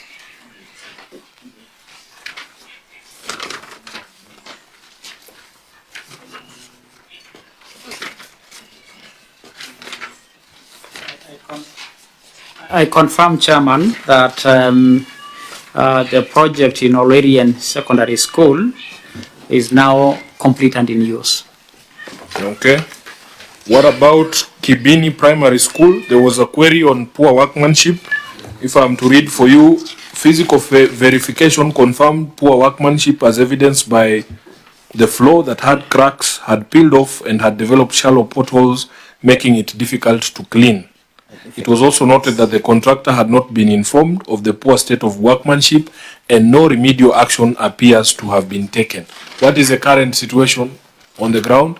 Chair, at the time of inspection, it was still within the contractual period, and therefore the contractor made good of the mistakes there, and therefore now the project is complete and in use. Auditor General, have you been able to see this physically? That is a query at page 13 of your report. Yes, Chairman. You have seen it? We have seen it. Remedial action has been taken? Yes. Very well. Number 16, construction of staff houses at Kikayaya Primary School. Verification conducted on November 2021 revealed that works including drainage, plumbing works, bathrooms, toilets, taps, showers and electrical works had not been done. Further, the audit confirmed that the project was 40% complete, yet the contractor had been fully paid and was not on site. Kikayaya Primary, contractor fully paid, works only 40% complete, electrical works, plumbing works, bathrooms, toilets not done.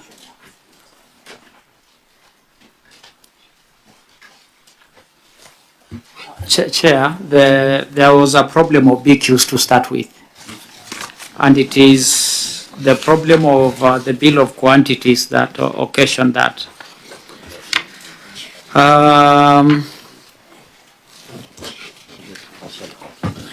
That project, out of those gaps in the BQs, the project can be considered to be partially complete, but we will make good the gaps that are occasioned by the bill of quantities to ensure that they get properly complete. But now it is partially complete.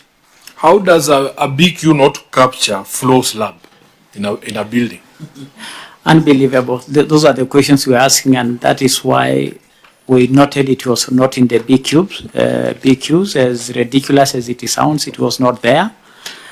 And the need for administrative action was identified as a gap that will be undertaken. Who did the BQs, Governor? Normally, BQs for public works projects are done by the Public Works Department. So in your response, you're telling us that the provision for the plumbing works, you say the project is partially complete without plumbing works, that the provision for plumbing works was utilized in slab and maram that were not captured in the BQ. So you have a building that has provision for plumbing works but no floor, no slab. That is what the BQs reflected, Mr. Chairman. So what is the current status of this project, Governor? The project is partially complete, but as I said, for the gaps that are occasioned by the initial error on the BQs will be factored to make sure that the project is properly You have complete. provision for completion in the current budget? Yes. How much? I don't know the figure. We can go back to it, but we know we have factored it as a serious anomaly. So you had these are two bedroom staff houses, two bedroom staff houses at 5.3, which essentially puts each one at 2.6 million shillings. Would that be correct? And no provision for drainage, plumbing works, bathrooms, toilets, taps, showers, electrical works, None of those were provided for in that 2.6 million shillings. Governor, there's a problem there. Yeah, so you tell us what you have done so far, because this is a matter that is in the 2021 financial year. What have you done so far as an administration? And Auditor General, you should tell us if you have invited the ESCC to come and look at these projects. Have you? Chairman, we do not have those powers. Maybe as a committee you can summon ESCC to look at those projects with the deficiencies. Very well, Governor, this one we are going to recommend as a committee that the ESCC looks into the procurement from the beginning, from the people who generated the BQs to the contractors to the payments, everything. Fair enough, Chairman. We are referring those ones to the ESCC. Sergeant at Arms, please ask Senator Onyonka to take the call from outside.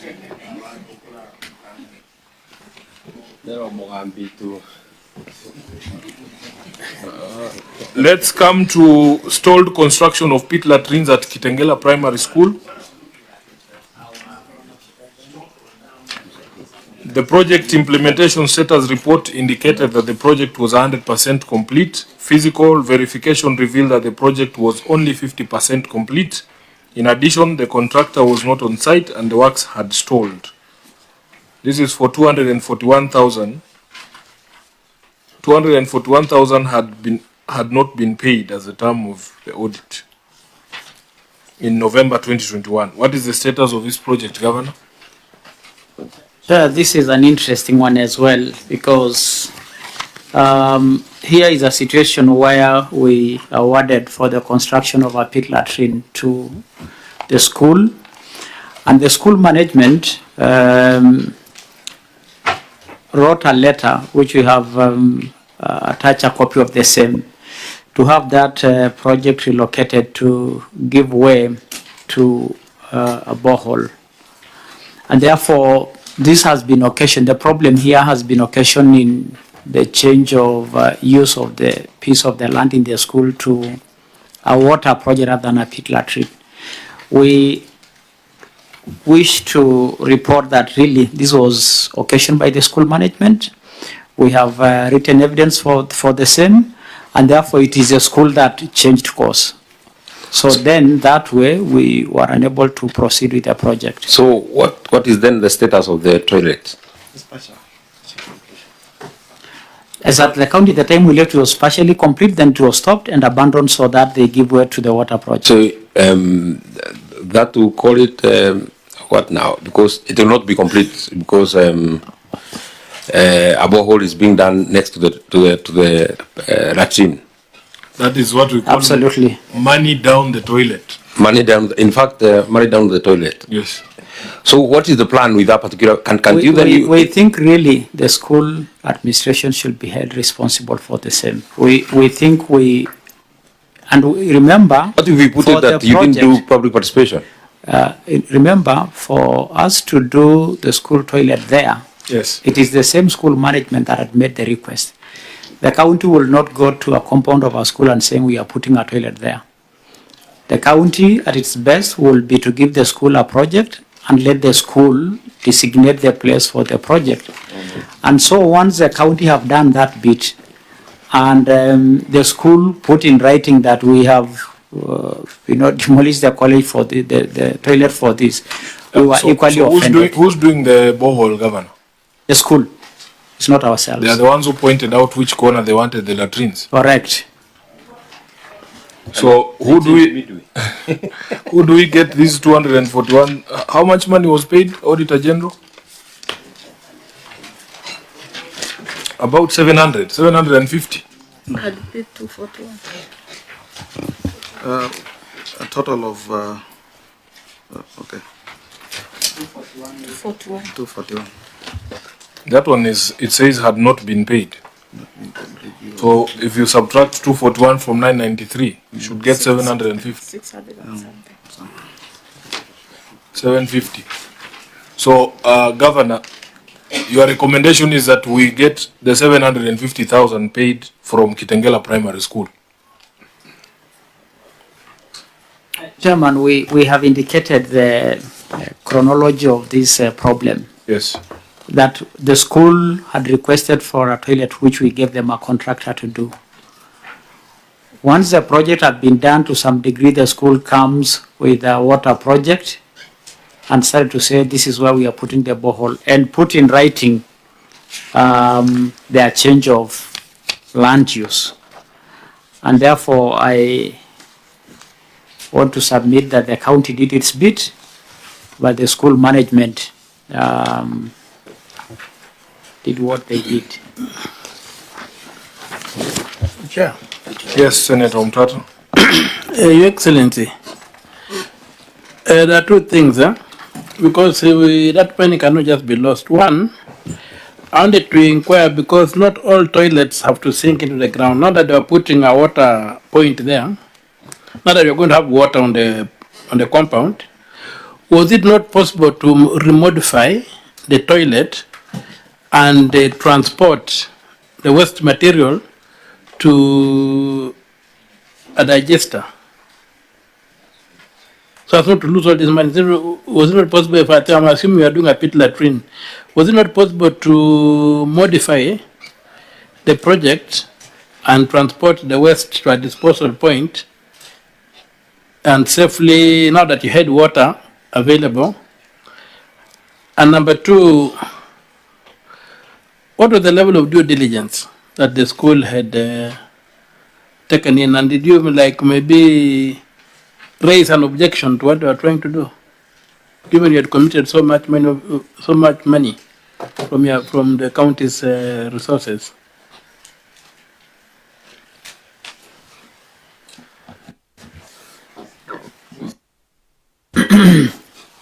It is a concern we all do have, and the county did not have the window to object or to concur with.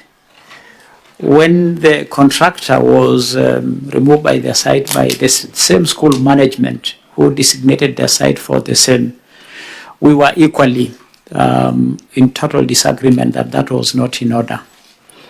And therefore, we did not have a chance of saying how to manage the two projects of a borehole and a pit latrine, because once we gave the school the contractor, they designated the site, and then when midway they changed it and removed the contractor themselves and put it in writing, then we are all very concerned, and we probably should be thinking of what legal framework do we use to address the anomaly. Thank you. Legal framework is Article 226 clause 5, which empowers that fellow, whoever made the decision that resulted in the loss of that money, to make good the loss. And I think, Chair, we should recommend some action. I agree with you, Senator Umtata. Yes, Senator Medhu. It then takes us to the question of taking functions of the national government which are not even welcome, because it looks like the priority of the school was water that time. And water is what should be provided by the county. But I actually have read the letter from the school, and I do not think there's so much cure to that particular project. Maybe it does not look like even the school itself had an objection of the toilet being made. It is a later advice from a water expert that that project those two projects cannot be together. So I do not know then what will be the recourse, because it looks like nothing can be done to salvage the situation. Thank you, Governor. And the auditors, we are going to have to make a decision on all these projects. I want to hear the governor on the land for Kiangombe. Then I propose that all the other projects, because there are quite a number, including the incomplete education projects, we crystallize all the issues around the projects and we take the governor's responses. We will isolate them during report writing so that we make clear recommendations on the way forward. For those that we have already pronounced should be investigated by EACC. Nothing stops the committee from proceeding to write to the EACC immediately, and we have identified those ones, and then the others we will also be giving recommendations during report writing. In the interest of time, Governor, we want to take issue number 19 on the irregularities in purchase of a land for Kiangombe ECD. The auditor had touched on it. So the query here is that a review of records revealed various inconsistencies, including the fact that the valuation of the land was carried out on November 2020, 6 months after the award of the tender on 23rd June 2020. You award the tender after, or you award the tender before valuation. The audit also noted that the professional opinion was done on 16th June 2021, about 12 months after award of tender. It was observed that the county valuer returned a value of 44,900,000, but management paid 45,500,000. It was further noted that the land had been subdivided into 23 parcels of various sizes. However, the title deeds for the 22 parcels were not provided for audit review. Physical verification carried out on 12th November 2021 revealed that the land is only 16 meters from the Mombasa-Nairobi Railway, which is less than the 30 meters of railway reserve requirements stipulated in Section 64(2) of the Survey Act. Please don't tell us that the railway found you there. Governor, you read your response, then you can see all the issues that have been pointed out, and we want you to respond to each of those specific issues. It is well, Mr. Chairman. Yes. And so I read my report. The is at which page? Sorry, is page 31. Page 31. Yes. Proceed.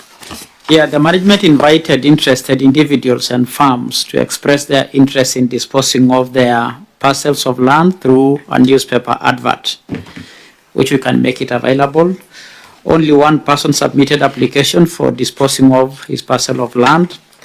The person quoted a price of 1,750,000 for 0.045 hectares. Attached are the copies of these title deeds for the parcels. Management engaged a government valuer to value the parcels of land for payment purposes to determine its market value and not for award. I think that is important for us to understand where that valuation was coming from. It is not for award of tenders. It was just to know what is the market value. Management wishes to clarify that there was an error of omission when preparing the professional opinion, as the professional opinion was dated 16th June 2020 and not 16th January 2021. Procurement proceedings and title deeds are attached for your reference. The land is 30 meters away from the railway line. And Chairman, we have mutation for that. So the allegation that the 16 meters is incorrect. Chairman, we have attached documents to confirm our position, that copies of mutation for the map. This will tell you how far we are from the railway line. Copies of title deeds, which were said were not there. We have made attachment for the same. However, you will notice the title deeds are now being amalgamated, but we have now the many small pieces of title, just to confirm that. We have also attached in the appendix the professional opinion and the advert. And we have given payment certificates to indicate how the payments were made lawfully, and the valuation report for the same. So, Chairman, we want to report that we are not in breach of the law with regard to our distance from the railway line. It cannot be that the railway line found us there. Actually, we found the railway line ourselves there. And we also want to confirm that copies of the titles are attached. And so the project is in compliance with the law. Thank you. Auditor General, have you seen these documents? Have you heard that explanation from the county government? Chairman, yes, we have had the same explanation, and we have seen copies of 20 title deeds. Yes. So there are only 3 which are left. You have identified for them the ones that are not been provided. Governor, you are clear on the 3 that have not been provided? Are you aware that there are 3 that have not been provided? I think the attachments we have made are 22 out of 23, so we think there is one that we will get it. These documents are now, or these titles are now undergoing amalgamation so that they become one title deed. And therefore, Chairman, this thing is getting complete by the day. Auditor General, where did you get this distance of the distance between this parcel of land and the railway? So we want to know who to believe. Or unless you want the committee to go there with a tape measure. Who is telling the truth?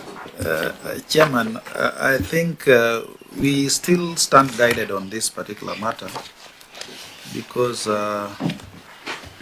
the governor has clearly indicated that they have mutations in support of the fact that it's more than 30 meters from the railway line. Unless another body comes and validates the same. For the record, your verification was a physical verification. Yes, physical. Which means what? Maybe so wrong. Maybe we are not professionals in that line, Chairman. Just tell me what it entailed. Ulipima na macho ama ulipima na nini? Maybe Mugu. But I think it was an estimate. An estimate, Chairman. So we stand guided.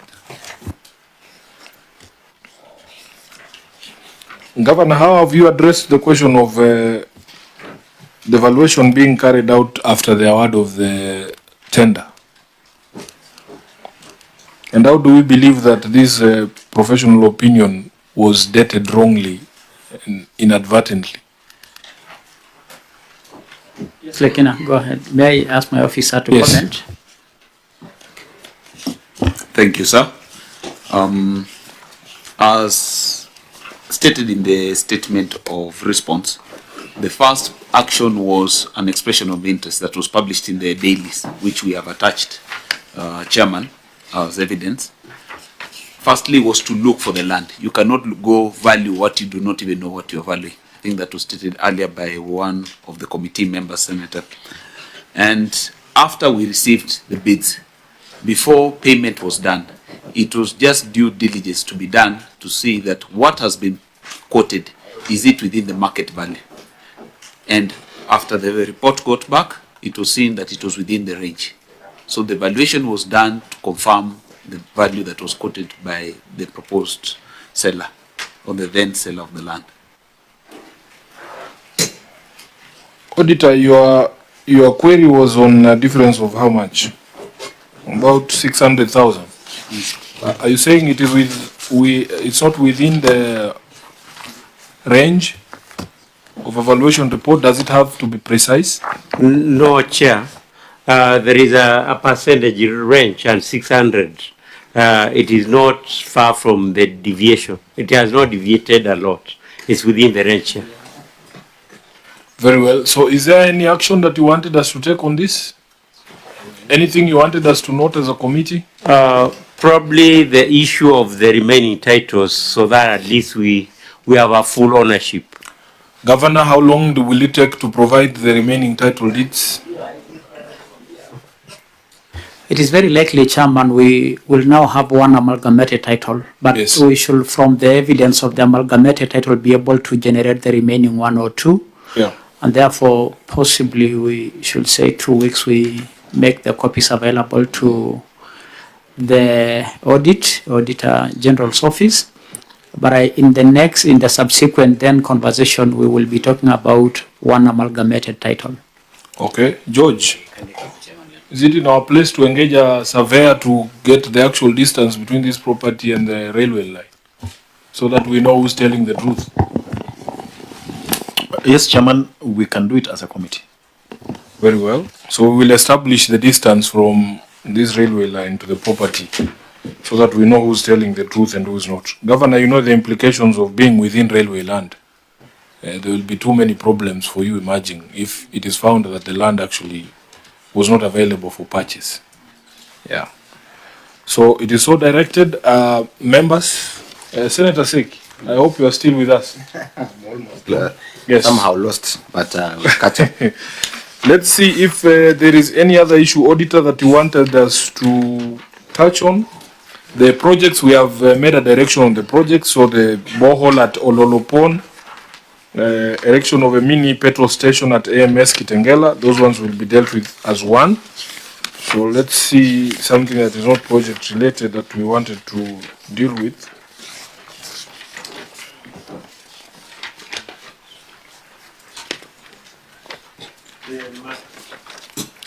Yes, Auditor? There was the market, Chair. You don't want us to deal with those as projects? What? The Ongatarongai market. Kwale market. Kware. Okay, let's see. Which page is that? Page 10.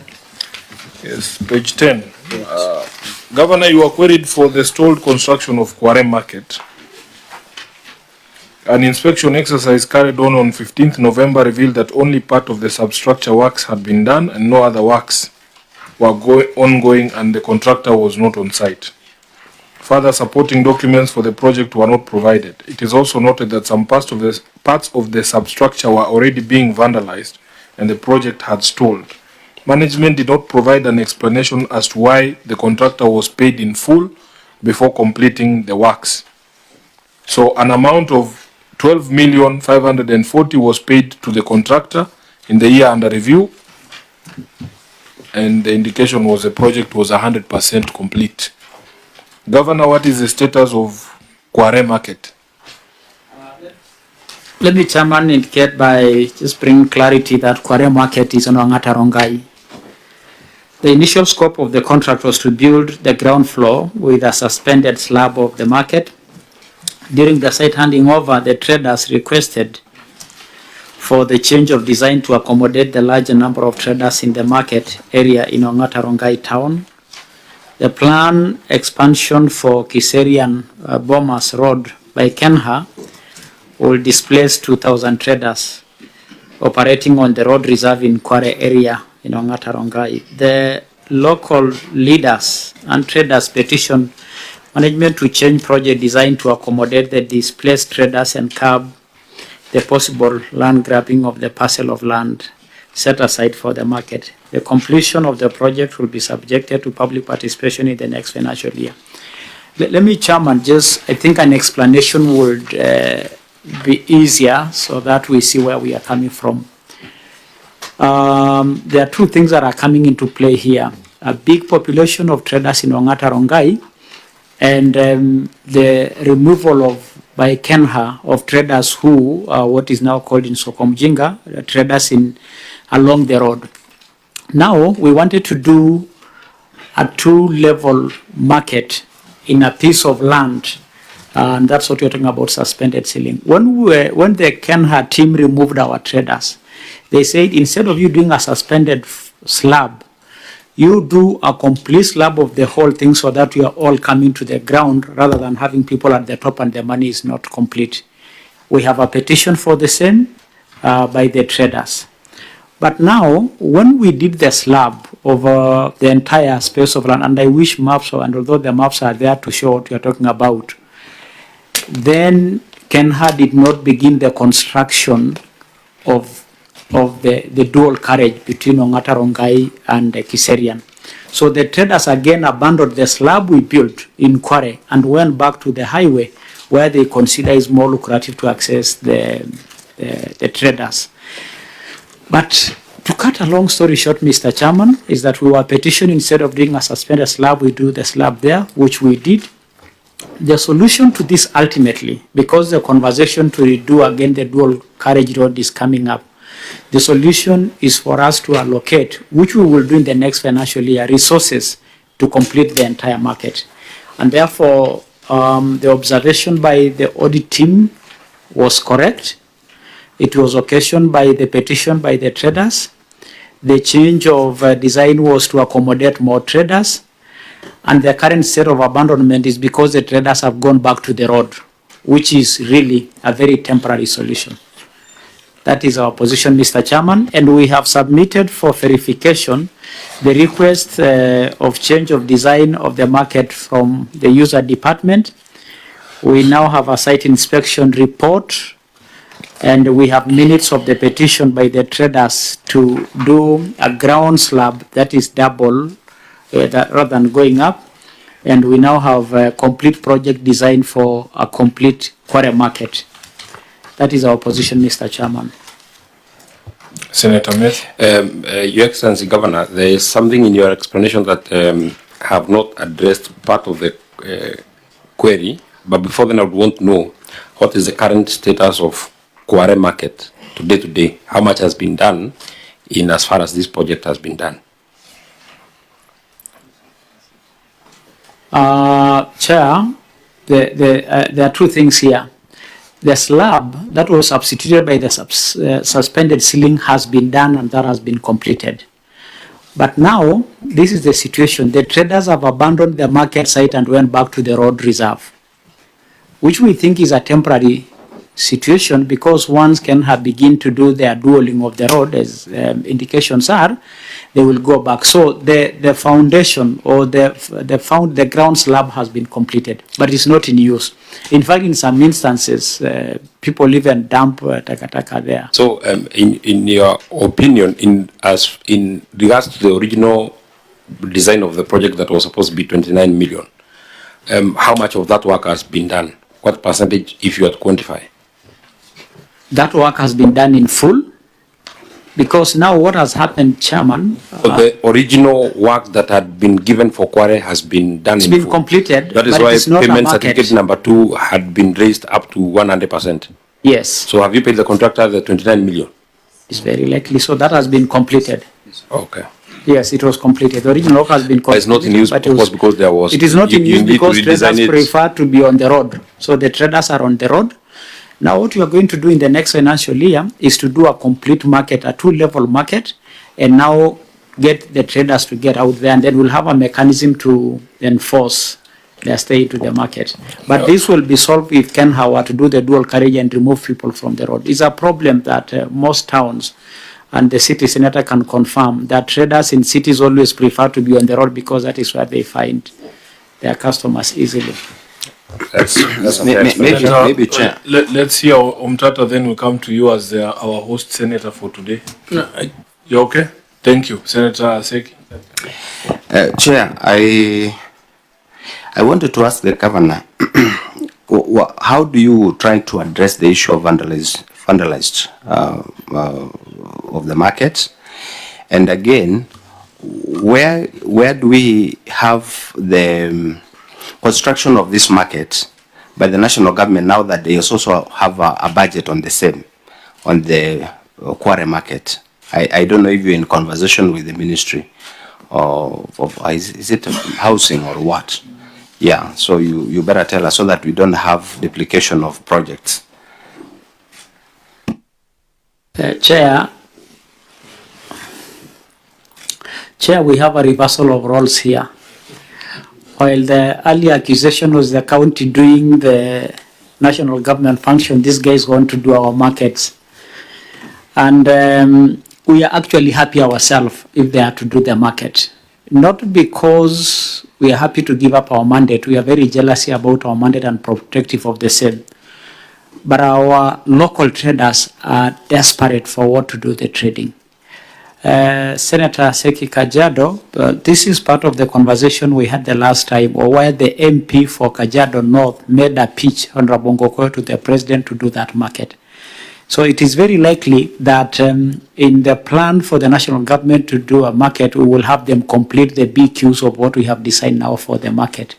Because remember, it is very difficult to find land in Ongata Rongai, or what is now Kajiado municipality, which brings Ngong, part of Kiserian and Ongata Rongai together. And therefore, with the complete BQs all designed ready, it is a question of resources. Once a project is completed and in use, it is easy to protect it from being vandalized. Vandalized projects happen when projects are left hanging. Fortunately for this now, we don't have a big problem of vandalism because it is just the foundation slab that has been laid, and therefore there is very little to, or there is actually nothing to vandalize. What is there now is the misuse. Instead of it acting as a market, sometimes people use it as a dump site, and this can easily be cured once the market is constructed. I submit, Mr. Chairman. Let's hear from our auditors. Maybe just for Senator, sorry. just as a connection of the issue of markets, we have a market in Kitengela that the county has constructed and almost 90% complete. What is the action that you want to give this committee that you will also have to have a plan of opening that market, Governor? Chair, as much as that question was not here, it is a genuine concern by the Senator. We did a market in Kitengela about 2 years back, and we completed according to the BQs then. It is actually a 3 levels market. Once we completed the market and we wanted to put the traders, a complaint came about of the number of traders having far exceeded what the market could accommodate. In fact, for the counties that border Nairobi, the population growth is exponential because traders from north of Kajiado, parts of Machakos, and parts of Kiambu and Nairobi revolves or keep moving about seeking for opportunities within the metropolitan area. And that makes our traders' numbers sometimes very difficult to manage. So now, Senator Kajiado, what we are doing, these traders have said if you can put a slab on the entire compound, some people can put their wares outside and sell from outside. So we are waiting for the next financial year's budget so that we do the cabro works around the entire market in the area that has been put a perimeter wall. So that we'll be having some traders sell their wares outside the market, and we have a good number inside the market. So we are waiting to do that cabro works around the area with a perimeter wall. Then we can now put the traders into the market. Thank you.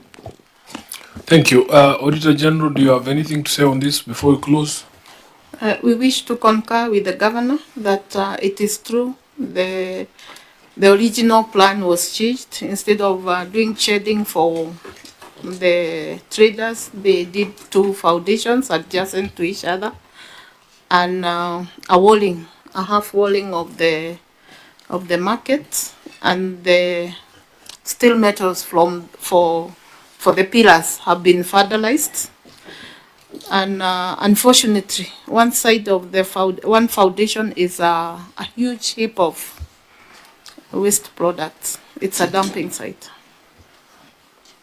Yeah, Governor, you have said Kenha should be the ones to relocate the traders, but enforcement is really your job as well. I have always asked myself what sort of public participation happens before these markets are built, because it's not just in Kajiado. There's another Sokomjinga, a very famous one on the highway to Nakuru, just before the escarpment there in Kinungi. And the traders never actually settle into any of these markets. I have a few here on Outer Ring Road, not Outer Ring Road. This is called Kangundo Road Market, where we are facing similar challenges, Governor. Do you involve these traders when you ask them, are they only going to move into the market when the road is being done and they have no place to put in their wares, or is the market an actual market that works for these people? Why is it that people never move into these markets? Chair, it's a very difficult situation with the traders, or sometimes many of them in formal business, trying to find a way to make a living. Many of these markets come about as a result of desperation and just people trying to hawk and waiting and see, and the numbers build up until it becomes a market, so to speak. And therefore, many of them have come about out of people looking for a way to earn a living. Many of them come to be in areas that they are not designated to be marketplaces. But along the way, because of the numbers building up and the very serious gaps in unemployment in our country, even the question of humanity comes in when you're trying to remove these people. And therefore, interestingly, they seem to find more opportunities when they're outside an informal market than when they are in a formal market. We did a 1 billion shilling market in Ngong together with the World Bank under the Kenya Urban Support Program. A wonderful market. Now the landmark in Ngong looking really nice. But traders prefer to sell outside, you know. So it is a running battles every day, trying to keep them there. But I think it is a necessary problem that we must continue to confound until our people learn to work in decent and more formal setting than working in formal settings. Sometimes they prefer informal settings because they don't pay taxes or they are easy to escape or there are no serious obligations, and so that is what happens. I think it's a problem we must grapple with as leaders to see how to address the problems of unemployment, the problems of desperation in our urban spaces. Thank you, Chairman. Yes, Senator Onyonka, you have something? We need to close this. Sorry, Chair, I'll just make a comment. Your Excellency, the truth is those markets, yours in Kajiado, we saw one in Isiolo the other day, they were never constructed to accommodate the African mind. All those markets look like prisons. True? Would you want to go and sell things in a prison? All of them. And you know why? They were being inflated with BQs so that money is, you know these things in our country. A market just in Africa used to be open. Go and see the Kisumu one. People they are selling things at the Uhuru Garden markets and it's open. Nobody did a offer. People walk around. If a customer is seeing me as a seller and I'm selling that you and the eye contact is there, that's how we sell. So if you open up the place, guys will easily come from the road, the ones who want to buy, and walk in. But now, your people are going to be locked inside that beautiful market you talked about, but they're going to be on 4th floor. How do they remove the customer from ground floor to 4th floor? I think there's a problem in terms of design because many of our projects are procurement driven design. Yes. That is a problem because they never ask these traders what they would want. And you would see a governor doing 4 floors of market. By the 2nd floor, nobody is going beyond that. So for you to convince a trader to come there is going to be tough. Let me ask a question, if I may. Let's hear from Senator, your namesake, and then we'll come to you. Yeah, I think, Chair, if we can really bring the concept to where the Rwanda, when we visited Rwanda, Kigali, they have very good open air markets. Yes. And they're doing so well. I think you need to do the benchmarking on that end of that country. They have very nice markets, and having such a structure may not be of help at this time now. People want something, open air markets, but we are coming up with a bill, a street vendors bill, in my committee. Very soon we'll call the governors to come and participate as stakeholders, which will really help much of the problems of counties that the counties that are going through. Otherwise, I think we will share it. It will be in our 2nd reading coming next week. Thank you, Senator. Governor, I don't know who you want to direct your question at. Not really a question. It's just to add value to what Senator Onyonka have said, which makes a lot of sense. But we don't know why public markets do not function in that setting. Yet people who put up, malls, which are basically markets, they do very well. So we don't know why, because the Ngong one is basically a mall. It's a modern mall. It's a wonderful thing. If it were a private property, it will sell like a hotcake. But because it is a public thing, I don't know where that comes to force. But we also now are experiencing a new problem. Spaces in our urban areas are shrinking very fast. So there is no longer the luxury of free, wide space. When we were relocating people to get to the Ngong market, and we did a small makeshift market on the other, it was very nice. It was just stands, a roof, and people were enjoying it. They did not, it looked like preferred to the current market. But we must appreciate that with shrinking space, with changing in lifestyles, we probably need to look at what we think about public markets, because private malls are also markets. And yet they are very, very attractive. They are thriving in business. So I think it's something that we'll need to debate about. I'm being informed that even PricewaterhouseCoopers were giving the same comment, that people want the same comment as Senator Nyonga here, that people want free space. We know they do. But with shrinking spaces, we think it's going to be a very big challenge. Thank you, Chair. If you're complaining of lack of space in Kajiado and we are all going to Kajiado, I don't know what we are supposed to say in Nairobi, but Governor, your point is taken. Colleagues and members of the committee and Governor, we are running out of time. It's already 2 o'clock. We want to give some directions on the remaining issue. Auditor General, if you indulge us in the interest of time. There are some issues on the financial statements. We have said on the question of the projects, we'll deal with them together. And we will be making recommendations, specific recommendations at the report writing stage, although we have given certain directions on specific projects. So there is the question of ownership records, Governor. Lack of ownership records for assets that you inherited from the defunct local authority. We have had that conversation with you in the previous financial year. I think we need timelines on when this process can be complete, Governor. Because you cannot be speaking of failure to have ownership records of county assets at this particular point in time. And it is connected to issue number 3.2 on lack of an updated assets register. But as CEC, we had that conversation with you in the previous financial year. We need to agree on a timeline when all these matters will be concluded, including the updated assets register. Undisclosed biological assets. I don't know why you would not disclose that you have cows. That is very strange.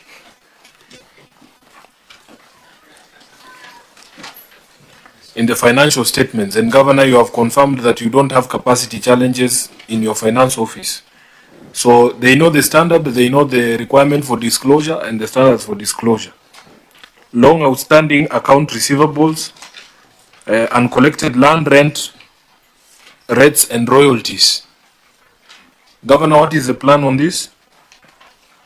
You need to provide measures that you have put in place to collect these monies for the people of Kajiado. Is there such a plan? Absolutely, Mr. Chairman. I had given a comment on this earlier. Yes. That part of what we are doing to address this is, first of all, to go 100% full automation. We want to make it easy for people to pay their land rates at the comfort of their working spaces. We are finalizing our valuation role for people to understand what they are supposed to pay. But we have a very big challenge that we brought to the Senate Chairman that I feel the Senate needs to be seized of. Part of our debt collection crisis is occasioned by Magadi Soda. Magadi Soda owes the county 12 billion. They lost the case in court. They continue not to comply with the law. And I remember in one of our Senate sessions, Senate said they will take it up, they'll take up action because there is nobody above the law. It is the only company in this country that does not pay taxes. It does not pay for water.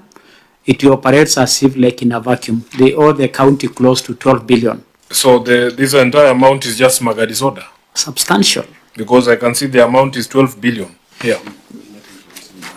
Literally, there is an additional about 1 billion, which we engage a debt collector to work with that. But that does not have a crisis because it is not about wrongness or legal compliance. It's possibly about somebody closing business or closing shop for this difficult time, or sometimes in county inefficiencies here and there. But really the bulk of that money is Magadi Soda. Okay. Sorry? 10. Yeah, Magadi is 10.5 billion. So out of that... Out of the 12 billion, that is 10.5 is Magadi. Yes. Very well. Chair, yes. I just wanted to bring that to him because he is the prosecuting senator from your place. What do you think, Senator? I think I think the request from the governor is it's valid, and we need to, as a committee, chair, you need to take up that matter. That we need also to call Magadi to explain as to why they are not paying these loyalties. Otherwise, that is probably your mandate as a chair to give direction on this. Very well. I heard the governor say the matter was concluded in court. There are no appeals. Well, the court asked us to go for arbitration, having ruled that the county had a right to charge the levies. Or then what happened at arbitration? When we went to arbitration at the Ministry of Mining, they abandoned arbitration. So they refused to participate. Have you reported back to the court that the arbitration has collapsed?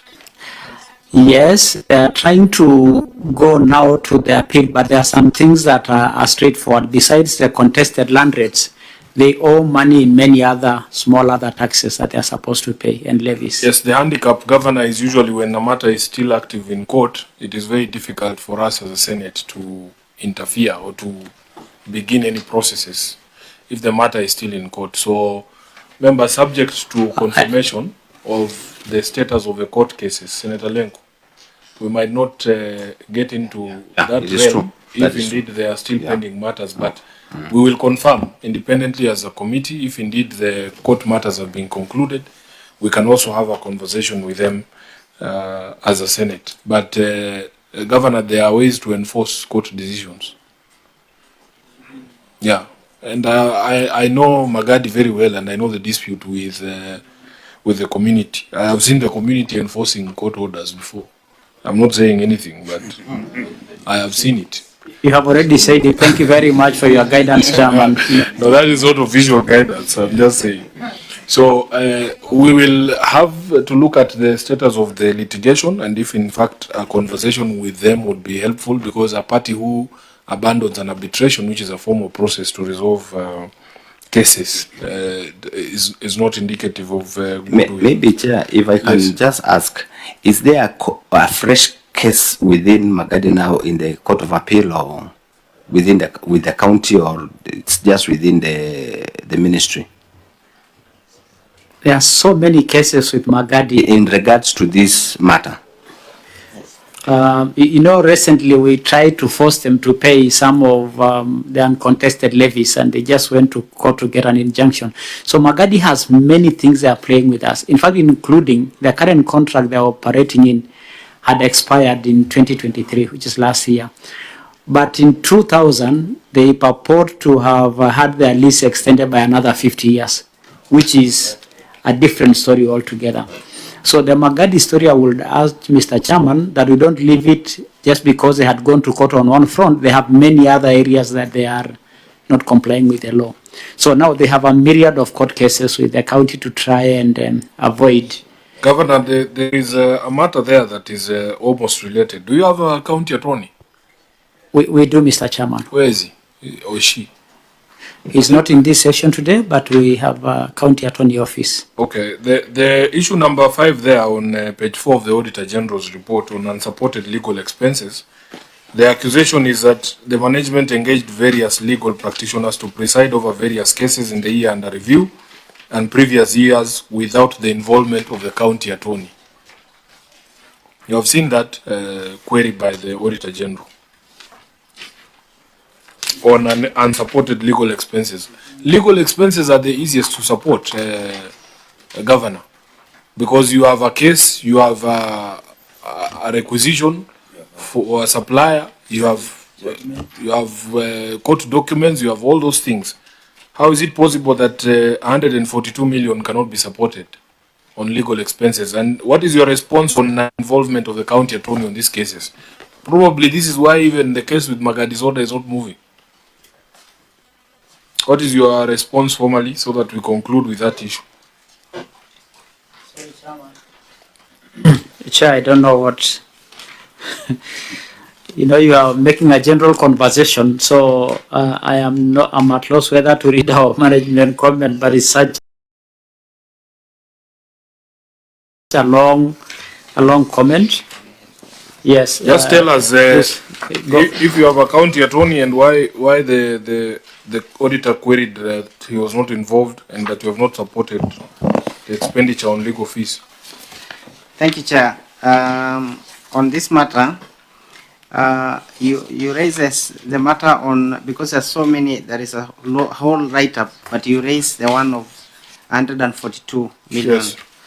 100 million out of the 142 was, and we have actually indicated in our management response, page 9. Yes. Page 9, 100 was to pay for a matter with one of the hotel in Amboseli, Oltukai, Amboseli Lodge, a case in court that has been there for the longest time because it started at the county council's time. So we had some arbitration that were guided through the state law office, and we had an agreement, and 100 million was part of the payment that we were... This was a settlement? Yes. Not legal fees? Yes. Okay. It was a settlement. And then the rest are the matters, and we have managed to indicate in each for the other 42. The question on how the attorney is involved, yes, is that at the beginning of the year we do the pre-qualification of for that particular service, and where pre-qualification list for all the firms that are going to be able to participate in that process is listed. Then the attorney is able to do the instruction and whenever matters arise where county require legal services. And then the schedule of payments are also done through the office of the attorney. So the attorney is quite involved in the process of this payment for legal services, Chair. Thank you. Okay, Senator Onyonka. My brother, Mr. Kisota, you are really embarrassing my governor, who's my friend. These things, you would have done them before you come here.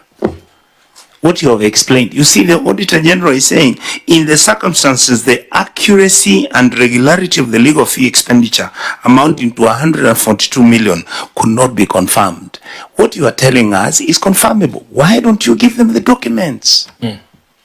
What was the issue during the audit, Governor, that this information was not availed to? Yes, why? So that we don't waste too much time. I think, Chair, why don't you allow us just to provide the documentation as exactly as it's supposed to be there? I think it should not be something very difficult to do. Very well. Thank you. Now, Auditor General, is there any other matter you want us to touch on, or I can bring this meeting to a close? We will take the written responses on all the remaining matters. We have provided timeframes for actions that we have directed to be taken. George, I'm sure you've noted. Including this one, the last one, Governor, how long do you need to provide these documents if the Auditor General has not seen them yet? Auditor, do you have them? They were provided for this particular session. So you can go through them and then give us an understanding of whether the query has been resolved or not. Yes, we can. Okay, thank you. So, members, we are going to take some closing remarks. And we want to start with, who do we start with?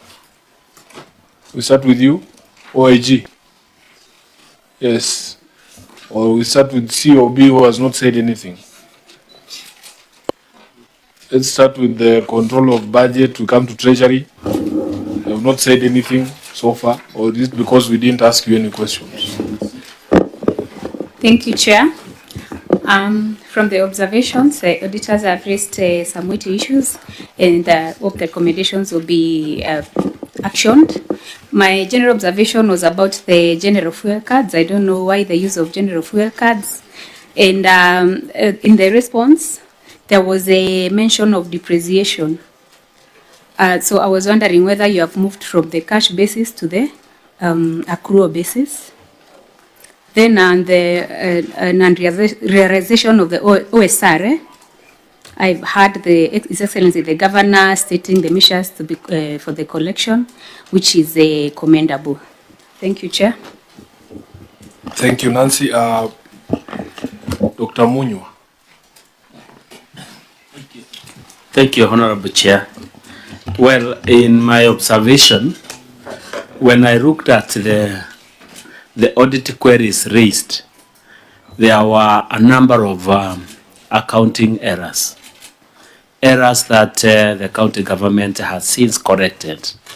This can be avoided if you just strengthen the internal check system, the internal control, so that the internal auditor is doing his work or her work. That is one. Number two, and the final one, Chair, is my concern on the cost incurred by the county government in building this market, and then the traders move or prefer an informal setup. A market, if these people could move to the market, this would increase their own source revenue very much, and it would help the county government even in solving the one-hand issue. But now, when they don't use it, it's like the county loses twice. I think, Chair, the trick is strengthening the public participation, and one observation that has been made by researchers is that public participation, Chair, sometimes wrong people are involved in public participation, and those are the incidences where now you find that a market like that one has been constructed, but the people who are involved in the public participation are not actually the right people, so that you find the right people just move to an area of their choice. Thank you, Honorable Chair. Thank you, Daktari. Let's hear from the Auditor General. Thank you, Chair. One, I must register the fact that since we were here with the Governor a few weeks back, or maybe 2 months back, there has been a significant change in terms of how they have approached issues audit, and I think that has gone a long way in ensuring that we resolve a number of these issues. Most important, the Governor is now involved in audit issues, unlike before, and we appreciate that. Yeah, he's participated in person, his team and my team, and through that we were able to resolve a lot of issues. Secondly, I indeed pointed out to the Governor that Kajiado is a sleeping giant. It should be able to hit about 1.5 to 2 billion in terms of own source revenue. So it is also good that he's indicated that he's instituted measures to ensure that maybe they can now collect more revenue through automation and so forth. We would want to go and check in the next cycle of audit if all that he has said here has been put to practice. Thank you, Chairman. Thank you. Governor, let's hear your closing remarks. Yeah, thank you, Chair. Let me say that, first of all, on the question of cash and accrual accounting, the accrual accounting is yet to be fully rolled, so we are still on the cash accounting. We are excited that we are heading there. We think it will be very helpful going forward. Chair, I also want to confirm that really a number of queries and documents that were missing should not have reached here. And therefore, we have taken note of the need to further ensure that really what should not get to this level will not get to this level. And I will continue to personally get involved as the Auditor General have indicated. And we have taken a lot of notes on the conversations we have had. We are very concerned about the national government mandate projects, because while the communities are very desperate, we also understand fully